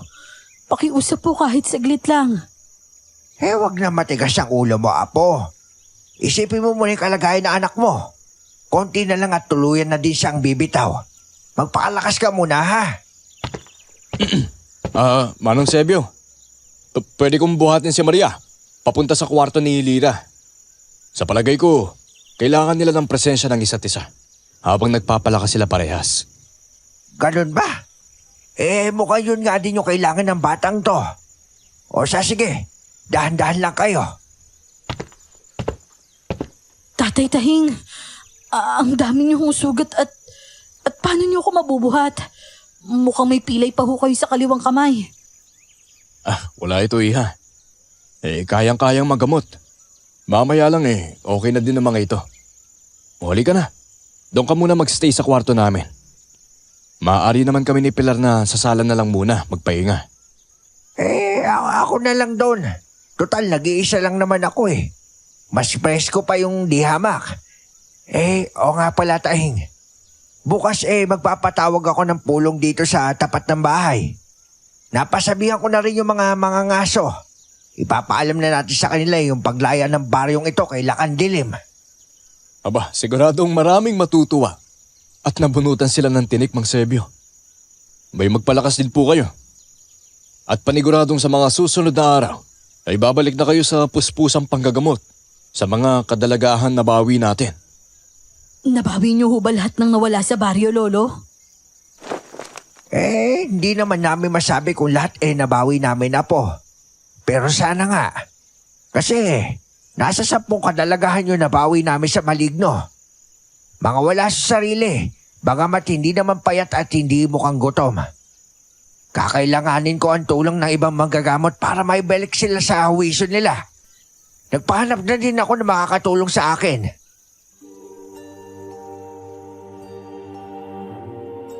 Sobrang proud ako kay Lolo noon. Siyempre, sa kanilang lahat na bukod na nagawang mapaalis ang maligno, nagawa pa akong iligtas at ang anak ko sa ikalawang pagkakataon.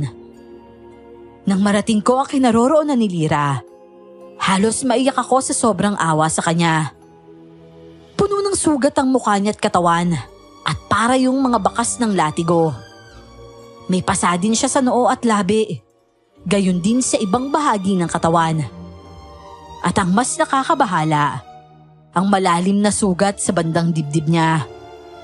May benda lang kasi yon kaya kita ko. Tuluyang tumulo ang luha ko nang malapitan ko siya. Magkatabi na kami nun sa higaan kaya malaya kong nahahaplos ang buhok niya. Wala siyang malay pero mukhang payapa namang natutulog. Pero hindi naman maitatanggi ng katawan niya ang sakit at hirap na dinanas. Siya ang tunay na humarap kay Lakandilim. Naging backup lang kami ng nanay niya dahil ayaw niya kaming masaktan ng gusto. Napakabuti niyang anak.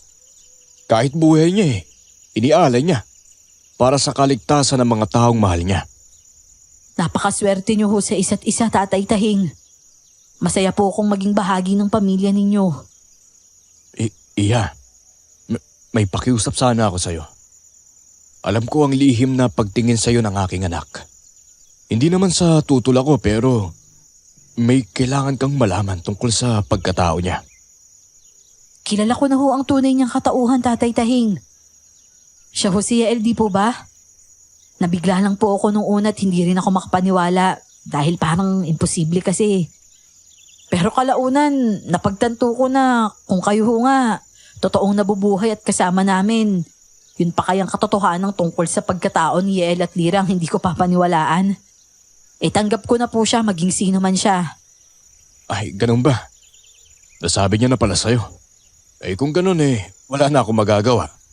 Wala kaming karapatang tumutol, lalo na kung iisa naman palang damdamin ninyong dalawa. Kung ito ang kapalit ng ginawa niyang pabor, para muling mabuhay ang pisikal na katauhan ng aming anak na si Lira, maluwag naming tatanggapin. Pasensya na ho, Tatay Tahing. Alam ko pong sila ang nakatakdang ikasal. Iisa naman sila ngayon, Maria. Sigurado akong kahit tanungin ko si Lira, masaya siyang maging bahagi ka ng buhay namin. Lalo na ng buhay nila ni Yael. Ang ginaalala ko lang kung handa ka na ba sa posibleng kahihinat na ng magiging relasyon niyo kung sakali. Ang totoo ho niyan, hindi ko pa talaga alam. Hindi ko lang ho muna iniisip. Basta't masaya ho ako ngayon at kontento kung anong meron kami. Hahayaan ko na lang po muna siguro yung tadhana sa kung anong inihanda niya para sa amin. Ang may papangako ko lang ho sa inyo ngayon, hanggat makakaya ko hindi po ako bibitaw. Sa una pa lang, bilib na ako sa'yo, Iha. Tunay na mabuting tawang iyong lolo. Dahil napalaki ka niya ng maayos. May mabuting kaisipan at damdamin.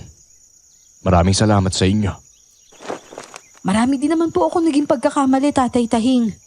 At nasa sinapupunan ko na nga ho ang ebidensya ng minsan kong pagsuway kay Lolo Pero dahil din ho doon, kaya mas lumawak ang isip ko at naging bukas ako sa mga pangaral niya. Huwag kang mag-alala. Ligtas kayo mag-ina sa amin. O siya, paano? Magpahinga ka na muna. Iiwan ko na muna kayo dito.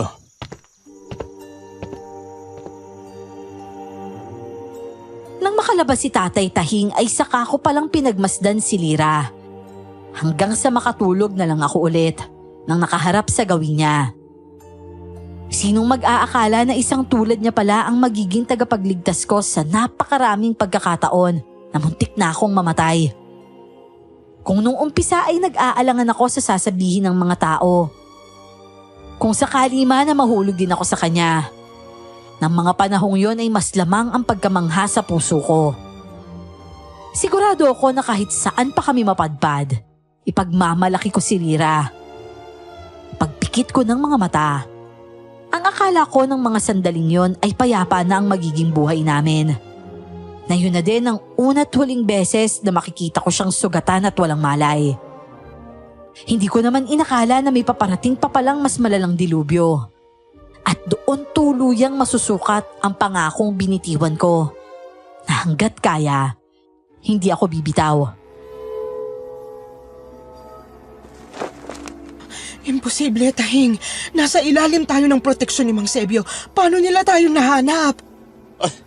Abay, hindi ko alam, Pilar. Sa ngayon, delikado ang lagay natin lalo. At nangihina pa si Lira. Ang sa palagay ko, sinadya nila ang pagkakataon na to para sumalakay. Alam nilang mahina si Lira at madali lang nila siyang madadala kung gugustuhin nila.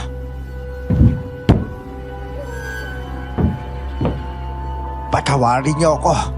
Mahina pa yung katawan ko dahil isang araw pa lang tayo nakakapagpahinga. Hindi ko magagawang proteksyonan ng buong bahay. Pumasok muna tayo sa loob ng kwarto ng mga bata. Doon kahit papaano. Maliit lang yung lugar na kailangan ko orasyonan. Tara na, madali kayo.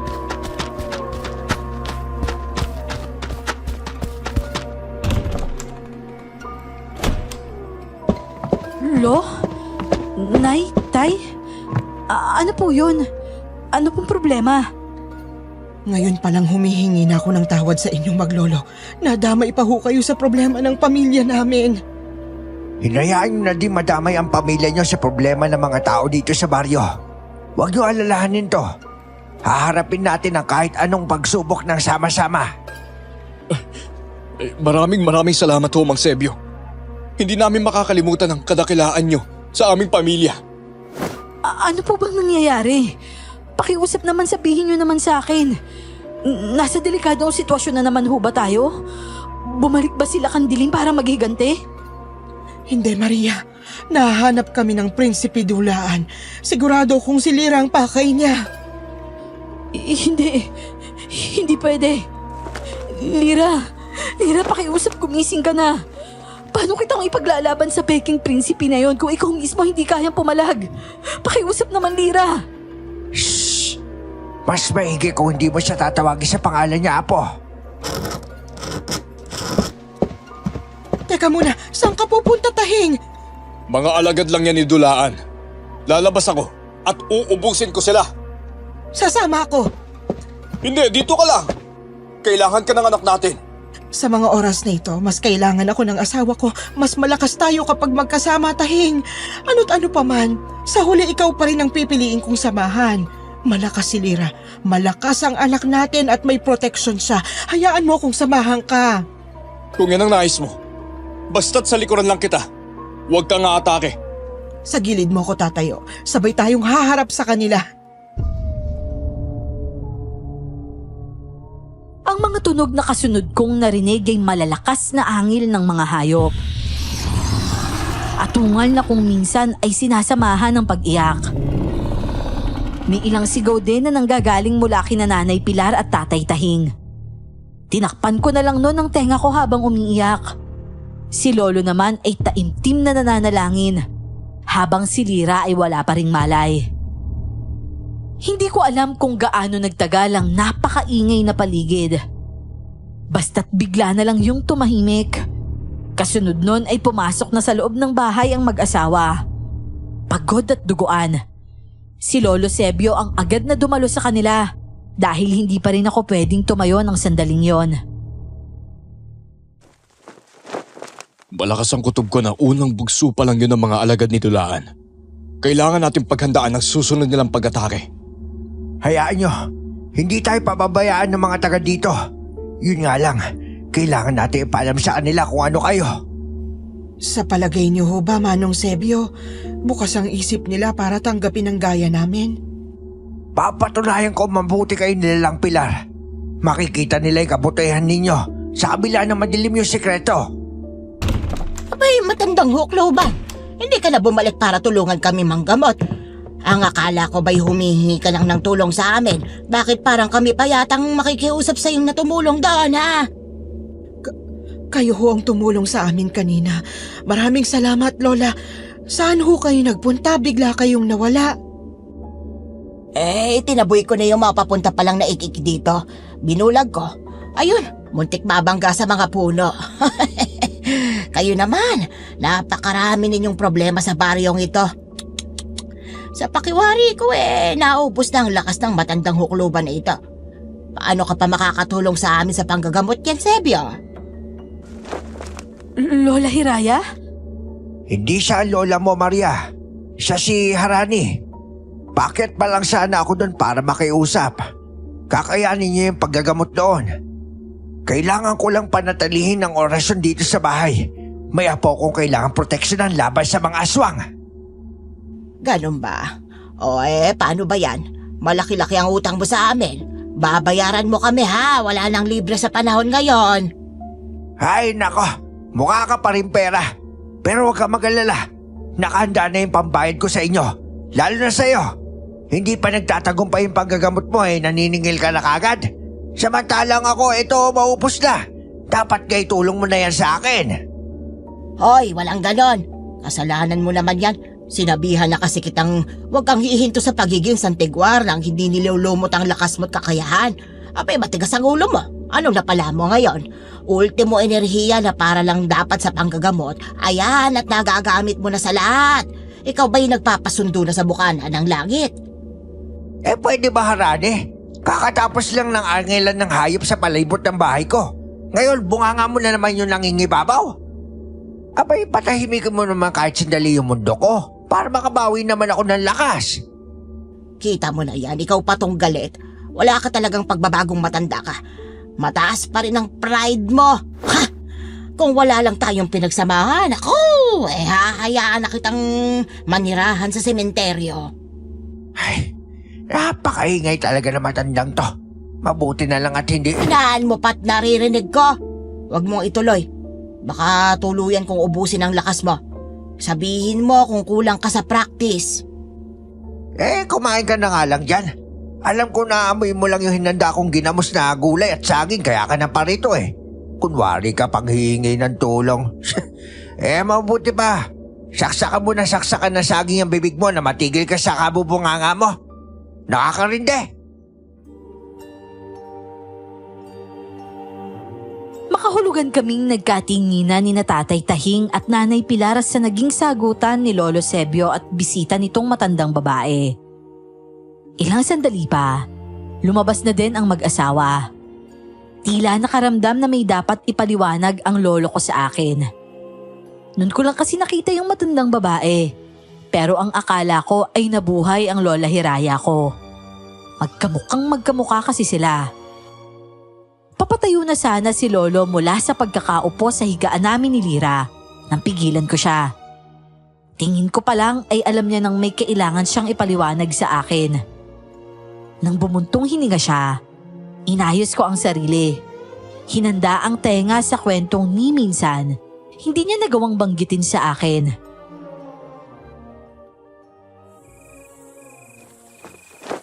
Grabe naman po pala, Lolo. Buong buhay niyo, natiis niyo po yun.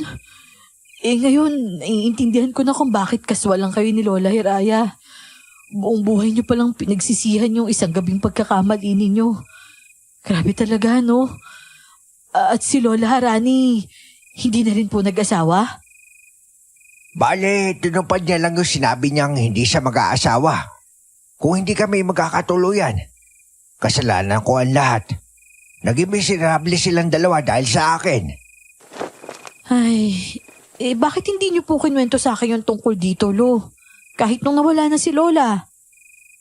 Kasi, kahit papaano naman minahal ko yung Lola Hiraya mo kalaunan Nga lang, alam namin parehas na hindi yun tulad ng pagmamahal ko kay Harani. Grabe din po pala yung kwentong buhay pag-ibig mo, Lolo. Pero bilib din po ako sa'yo dahil nanindigan ka sa tama. Yun nga lang, may isang buhay yung naapektuhan. Sana ayos lang si Lola Harani, no? Ayos lang yan. Tignan mo naman at parang nanay ko kung manermon sa akin, di ba? Sa palagay ko naman mahal pa din kayo ni Lola Harani, Lolo Malay nyo naman, ito na yung tamang pagkakataon para sa inyo. Ay, nako. Ayoko na umasa, Apo. Panahon lang ang makakapagsabi niyan. Sa ngayon magpakalakas kayo at hindi nating alam yung mga paparating dito.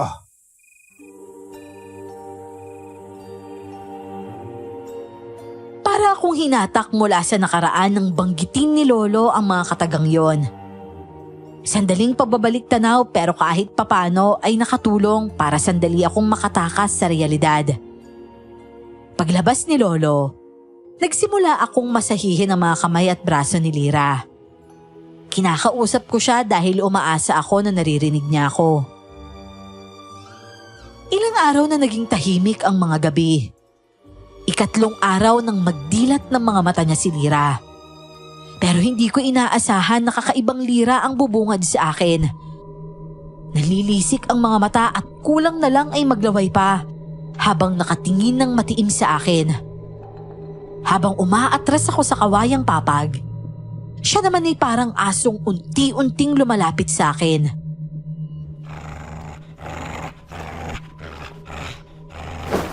Lira, ako to, si Maria to. Hindi mo ba ako nakikilala? Lira, hoy, bumalik ka nga sa wisyo mo. Lira, pakiusap naman. Yung pagsinghot niya sa akin ay halos lumaki ang butas ng mga ilong niya. Batid kong gutom na gutom siya. At yun siguro ang dahilan kung bakit hindi niya ako makilala. May takot akong naramdaman. Napaisip kung ligtas nga ba talaga ako sa kanya. Kung hindi ba sapat ang sinabi niyang pagmamahal sa akin. Dahil kapag sikmura niya na ang nagsalita, limot na pati ang sinisigaw ng puso. Lira! Narito ang sariwang atay at karne ng baka. Halika rito!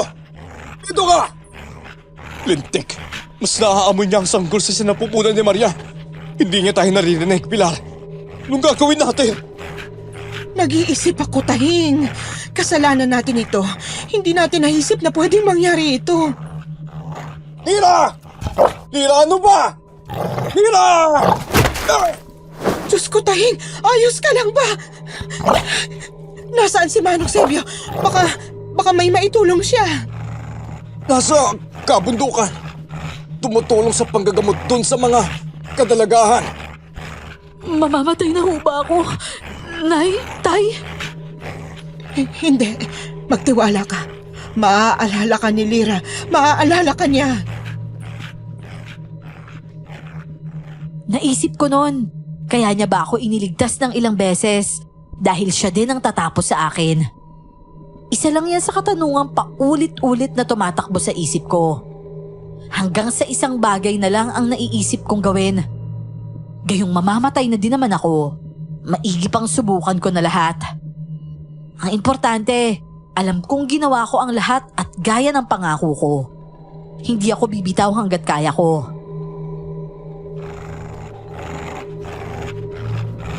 Tingnan mo ko, Yael! Ako to, Yael, si Maria! Pilitin mo akong alalahanin pakiusap. Hindi mo ako gugustuhin kainin dahil pagsisisihan mo rin sa huli. Kaya ngayon pa lang, pakiusap naman. Alalahanin mo kung sino ako sa buhay mo. Nahihirapan man ay pilit kong inabot ang pisngi niya at tinitigan siya sa mga mata. Baliktad pa din ang ekspresyon ko doon. Pero napansin kong maya-maya lang, lumaki na ang mga itim noon. Kahit kasi sinusubukan niyang kagatin ang kamay ko, hindi ko siya binitiwang titigan.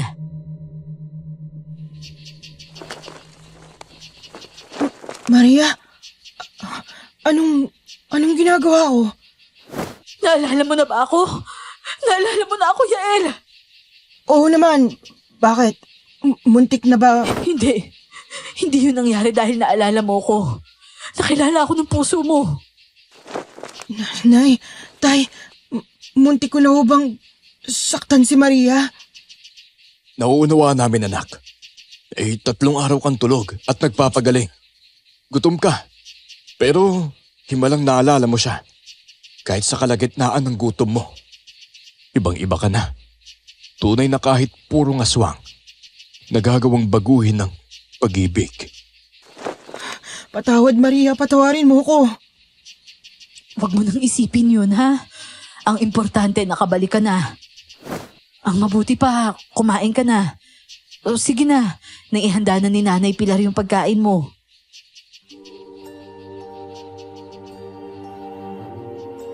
Matapos kumain ay isa ka palang ipinaalam ni Nanay Pilar ang tungkol sa pag-atake ng mga alagad ni Dulaan. Nakakalakad na ako noon pero hindi pa rin kumikilos. Kita ko ang pagkuyom ng kamao ni Lira.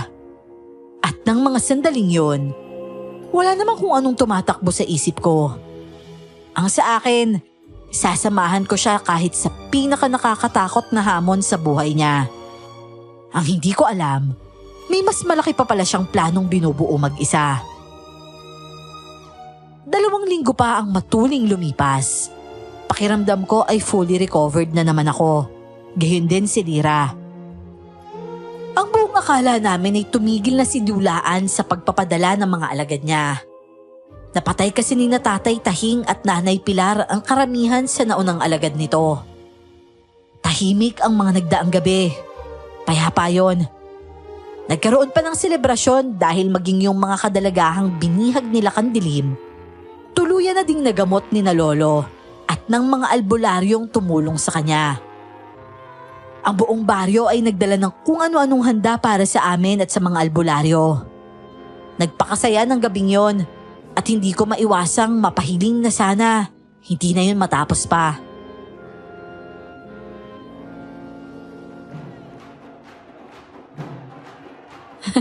Sobrang saya dito, walang katulad no? Sana lagi na lang ganito. Kaya nga eh. Alam mo, ganito yung pangarap ko noon bago naagaw sa akin ang trono.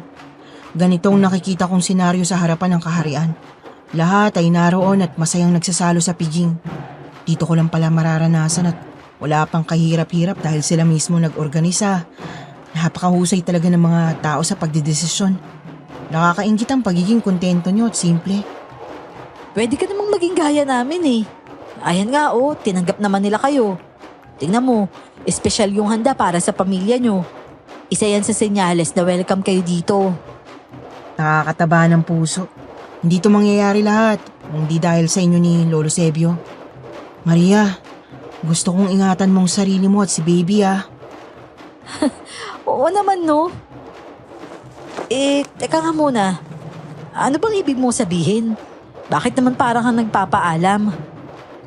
Kailangan kong salubungin ang grupo ni na Dulaan. Ramdam kong may pinaplano silang mas malaki at mas madugong resback sa papalapit na kabilugan ng buwan. Ayokong madamay ang lahat dito. Napamahal na sa akin ang lugar na to eh. Kakarguhin ko kapag maraming inosenteng buhay ang nadamay. Pero posible kang mapahamak, Lira. Bakit hindi mo sila hayaang tulungan ka? Di ba sabi mo, mahusay kami sa pagdidesisyon? Hindi lang kami mahusay sa pag-oorganisa ng kasiyahan. Magaling din kaming bumuo ng plano. At kapag nagkaisa kami, walang alagad ng kasamaan ang magtatagumpay. Pero, paano kung may mga mapahamak? Kung may mamatay? Gera na tong matuturing, Lira. Normal lang na may buhay na magsasakripisyo. At yun ang ayokong mangyari, Maria. Ako lang naman ang kailangan nila eh. Bakit kailangan may masayang na buhay?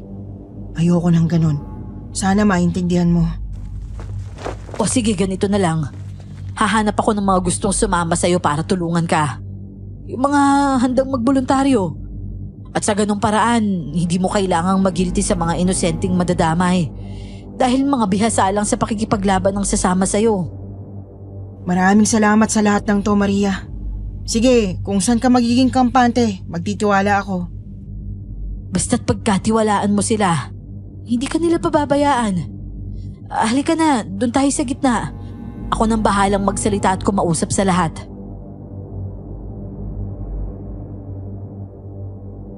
Nang gabing yon, matapos ipaliwanag sa kanila ang kinakaharap na krisis ng pamilya, 13 kalalakihan ang nagboluntaryong sasama kay Lira. Habang ang ilang albularyo at santigwar na naroon, nagpresenta ding gagawa ng pangontra para sa mga sasama. Nangako din silang puprotektahan ang buong nayon at magbabantay sa kabilugan ng buwan. Ang bawat pamilya ay nangakong magbibigay ng ilan sa kilalang panlaban sa mga aswang, gaya ng buong asin, kalamansi, dinurog na luya at bawang, buntot pagi at iba pa. Nang tingnan ko ang pamilya ni Lira, bakas na bakas sa mukha nila ang hindi maipaliwanag na tuwa. Hindi siguro sila makapaniwala na halos lahat ay handang tumulong para lang maiparamdam sa kanila na hindi nila solo ang laban na yon.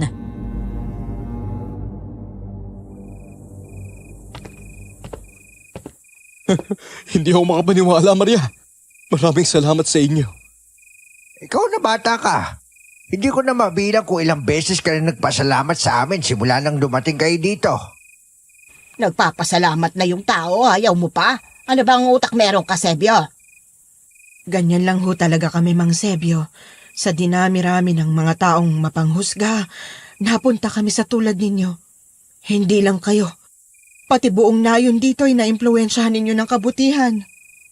Ano man hong mangyari sa mga susunod na araw, gusto kong tandaan ninyo na hindi namin kayo makakalimutan. Bilang isang prinsipe ng mga nilalang na tinuturing yung kalaban, ngayon ko lubos na nauunawaang may hindi lang talaga pagkakaunawaan sa pagitan natin eh. May mga mabubuti din ho kasi sa lahi namin. Sa palagay mo ba hindi namin alam yun, Iho? Bilang mga tagatugis ng aswang at mga engkanto, batid naming may kabutihan sa bawat nilalang. Mapaalagad man yan ng dilim. Hanggat hindi si Satanas ang kaharap namin, naniniwala kaming meron at merong kabutihang taglay. Pero kung wala na talaga, wala na tayong magagawa kundi ang puksain na. Maswerte ho kami na mga tulad nyo ang nakasalabuhan namin. Pangako ho, kapag maayos na natapos ang problemang to, habang buhay naming puprotektahan ang lugar na to.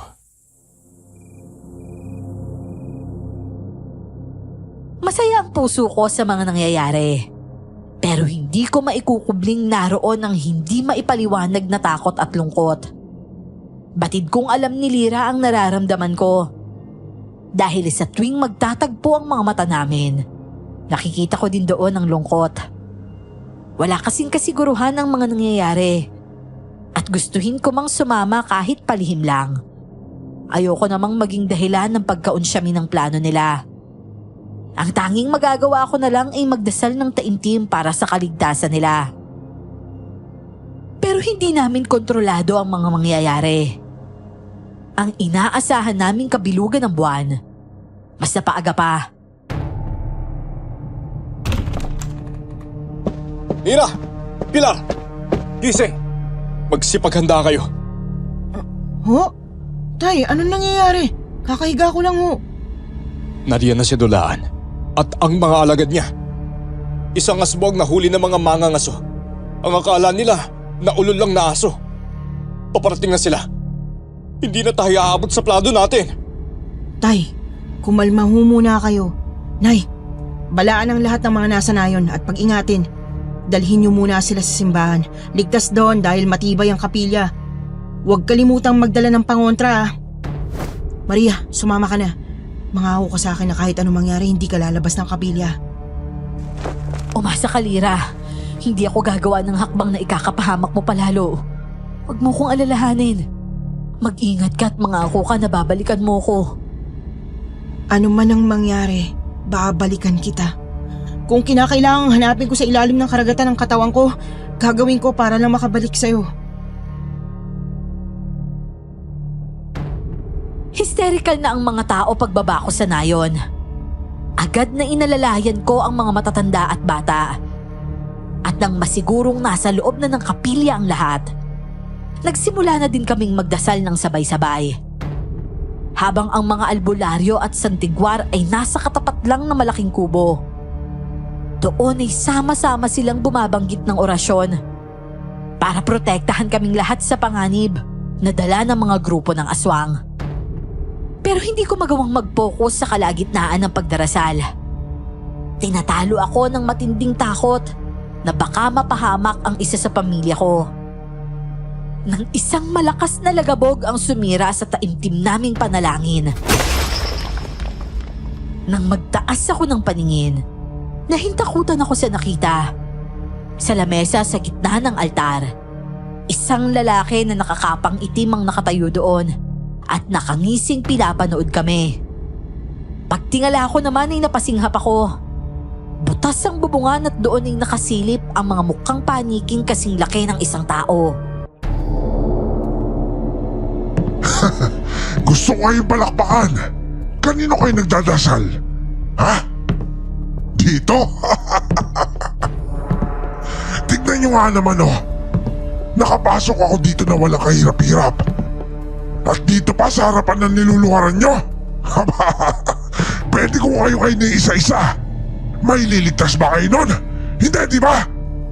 Kaya ngayon, kung ayaw nyo madamay, ituro nyo sa akin kung sino dito si Maria. Hindi ang ina ng Diyos, ha? Si Maria na walang yan nakikipagrelasyon sa kapwa niya babae at isa pang uri na aswang! Narinig kong napasinghap ang lahat. Alam kong tanggap ng lahat ang pagiging aswang ni Lira. Pero hindi nila alam ang pakikipagrelasyon ko sa kanya. Walang nagsalita nung una. Hanggang sa isang bata ang bigla na lang dinagit ng isa sa paniking kasing laki ng tao at dinala yon kay Dulaan. Ano? Gusto niyo pa ba isakripisyo ang buhay ng batang to para iligtas ang immoral na babae na yan? Halos maglumuhod ang nanay ng bata, pero hindi pa rin siya nagsasalita. Walang naglalakas ng loob na nagsaboy ng asin o kahit na anong panlaban sa mga ito, sa takot na mapahamak yung batang hawak sa leeg ni Dulaan. Walang pagpipilian ang mga kanayon ko, kaya nagdesisyon ako. Naglakas loob akong maglakad papunta sa altar. Pero bago pa ako humakbang, isang babae na ang nauna sa akin at nagpakilalang ako. Sa gulat ko ay bigla na lang dinukot ni Dulaan ang tiyan nito at hinila palabas ang mga lamang loob nun. Nagsigawan ng lahat, napaatras at nag-iyakan. Ako man ay itinulos at hindi makakilos. Tahimik lang na dumaloy ang luha sa mga mata ko habang pinapanood kung paanong hayok na lantakan ng mga mukhang paniki ang katawan ng babae. Ang pinakaayoko, yung mga sinungaling! Hindi buntis sa babaeng to! O ano? Sino pa magpapanggap na si Maria na maging pagkain ng mga alaga ko? Hayop ka talaga, Dulaan! Kahit kailan, traidor ka kung lumaban. Palibasa, duwag ka kaya pinupunteriya mo palagi yung mga walang kalaban-laban sa'yo. Lira? Lira, mahal ko! Nandiyan ka na pala! Nahuli ka ng ilang minuto May napatay na ako dito. Nahihirapan ba kayong talunin yung mga alaga ko sa labas? Hindi. Hindi nga ako pinagpawisan eh. Ikaw, hindi ka pa ba pinagpapawisan? Ang akala ko pa naman magsisisi kang tumakas ka. Tignan mo, isang buong nayo na ng perwisyo lang dahil sa'yo. Pero tatanggapin pa naman kita. Pero sa isang kondisyon lang, palalayain ko itong baryong to. Yun ay kung luluhod ka sa harap ko at nagmamakaawang tanggapin ko muli. Yun lang ba ang kailangan kong gawin? Sigurado kang yun lang hinihingi mo? Kung may gusto ka pang idagdag, mas exciting yun. Pwede naman natin gawin dito sa harap ng sinasamba ng mga hipokritong ito. Masusunod ka, mahalan? Yan! Yan ang gusto ko. Lumapit ka dito, aking reyna. Kung sinasabi mo lang na ganito ang epekto sa'yo ng pakikisalamuhan ng mga tao, di sana matagal na kitang pinalaya at makalabas. Palihim akong sinulyapan ni Lira at nginisian. Alam ko na ang gagawin niya. Patraidor niyang papatayin ang traidor din. Sumampa din siya sa altar at walang alinlangang lumuhod sa harapan ni Dulaan. At maya-maya pa, tumingala siya kay Dulaan. Kitang-kita ko kung paano maglaho ang ngisi sa labi ng peking prinsipe ng mga aswang. Sa isang kisap mata lang, nasa likod na ni Dulaan si Lira. Hawak nito ang buhok ni Dulaan habang sa leeg ay nakaamba ang matalas na labaha. May tumutulo na dinadugo doon. Kumusta ka, mahal kong kuya? Teka, bakit ganyan yung boses mo? Bakit ang lakas mo? Hindi! Imposible! Imposible! Imposible talaga, kuya. Pero naging posible sa mga taong desperadong mapatay ka. Ngayon, may huli ka bang habilin? Teka, huwag mo akong patayin. Sa oras na mapatay mo ko, maghihiganti lahat ng alaga ko. Hindi ba maghihiganti kayo? Sumagot kayo mga inutal na wakwak! Mga wala kayong kwenta!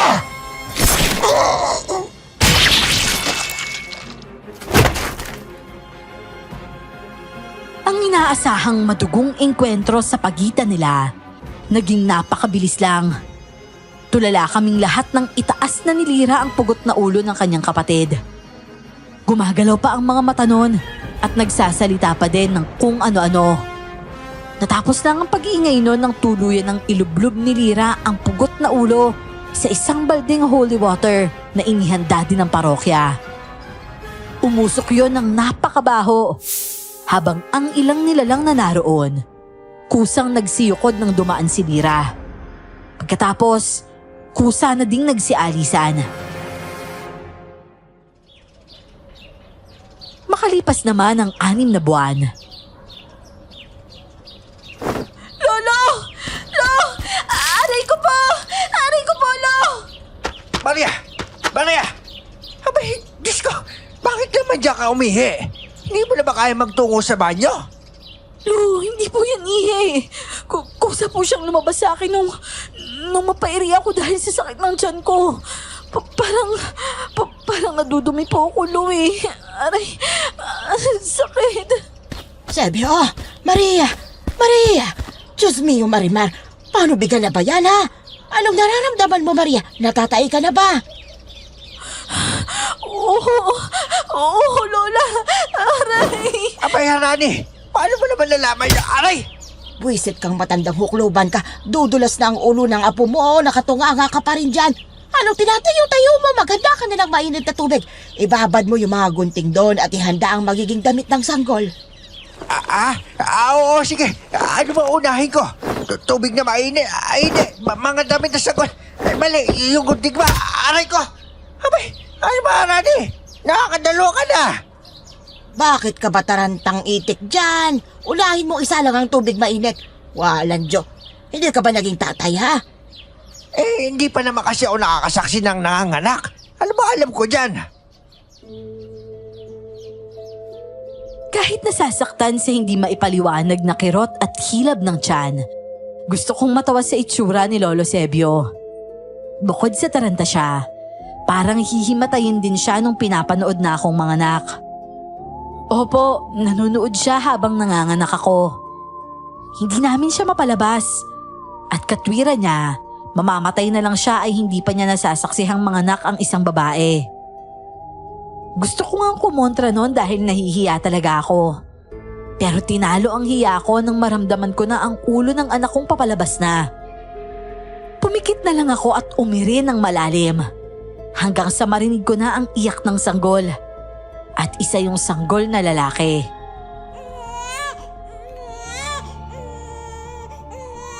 Lola? Nasaan na ho si Lolo? Ayan, nasa lapag. Walang malay. Oh? Bakit ho? Okay lang po ba siya? Nakaw, wag mong alalahanin ang lolo mo. Matigas ang ulo niyan. Hindi niya kinaya nung nakitang papalabas ng anak mo. Akala yata'y mamamatay ka na sa tagal ng pag-iri mo. Sinabayan ka ba naman? Ayun, naubusan yata siya ng hangin. Hayaan mo, ipasasampal na lang natin yan dito kay Cordapio at magigising na yan. Hindi naman nagtagal ay nagkamalay din si Lolo. Ang inaasahan kong una niyang hahanapin ay ang anak ko. Pero ako ang una niyang pinuntahan at kinumusta. Nag-aalala kung maayos lang ako at hindi ako napano. Tuwang-tuwa naman siya nang malamang lalaki ang anak ko. At Miss Clark, kung itatanong niyo kung bumalik pa si Yael sa akin. Opo, 1 taon lang ang nakalipas at bumalik siya. Pero limitado ang panahon na nakakasama namin siya ng anak namin. Hanggang sa kasalukuyan ay ganun ang setup namin at wala naman akong reklamo. Tanggap ko na kahati ko sa kanya ang obligasyon niya sa kanyang mga kalahi. Si Nanay Pilar at Tatay Tahing naman, nanatili sa poder ko. Si Lolo Sebio ay pumanaw na taong 2013 dahil sa katandaan. Gayon din si Lola Harani taong 2014 naman. Sa ngayon po ay tahimik kaming namumuhay dito. Masaya at malayo sa ingay ng lungsod. Hanggang dito na lamang po ang aking kwento, Miss Clar. Naway nasiyahan ng inyong mga tagapakinig. Maraming salamat po sa pagbibigay buhay nitong aking kwento.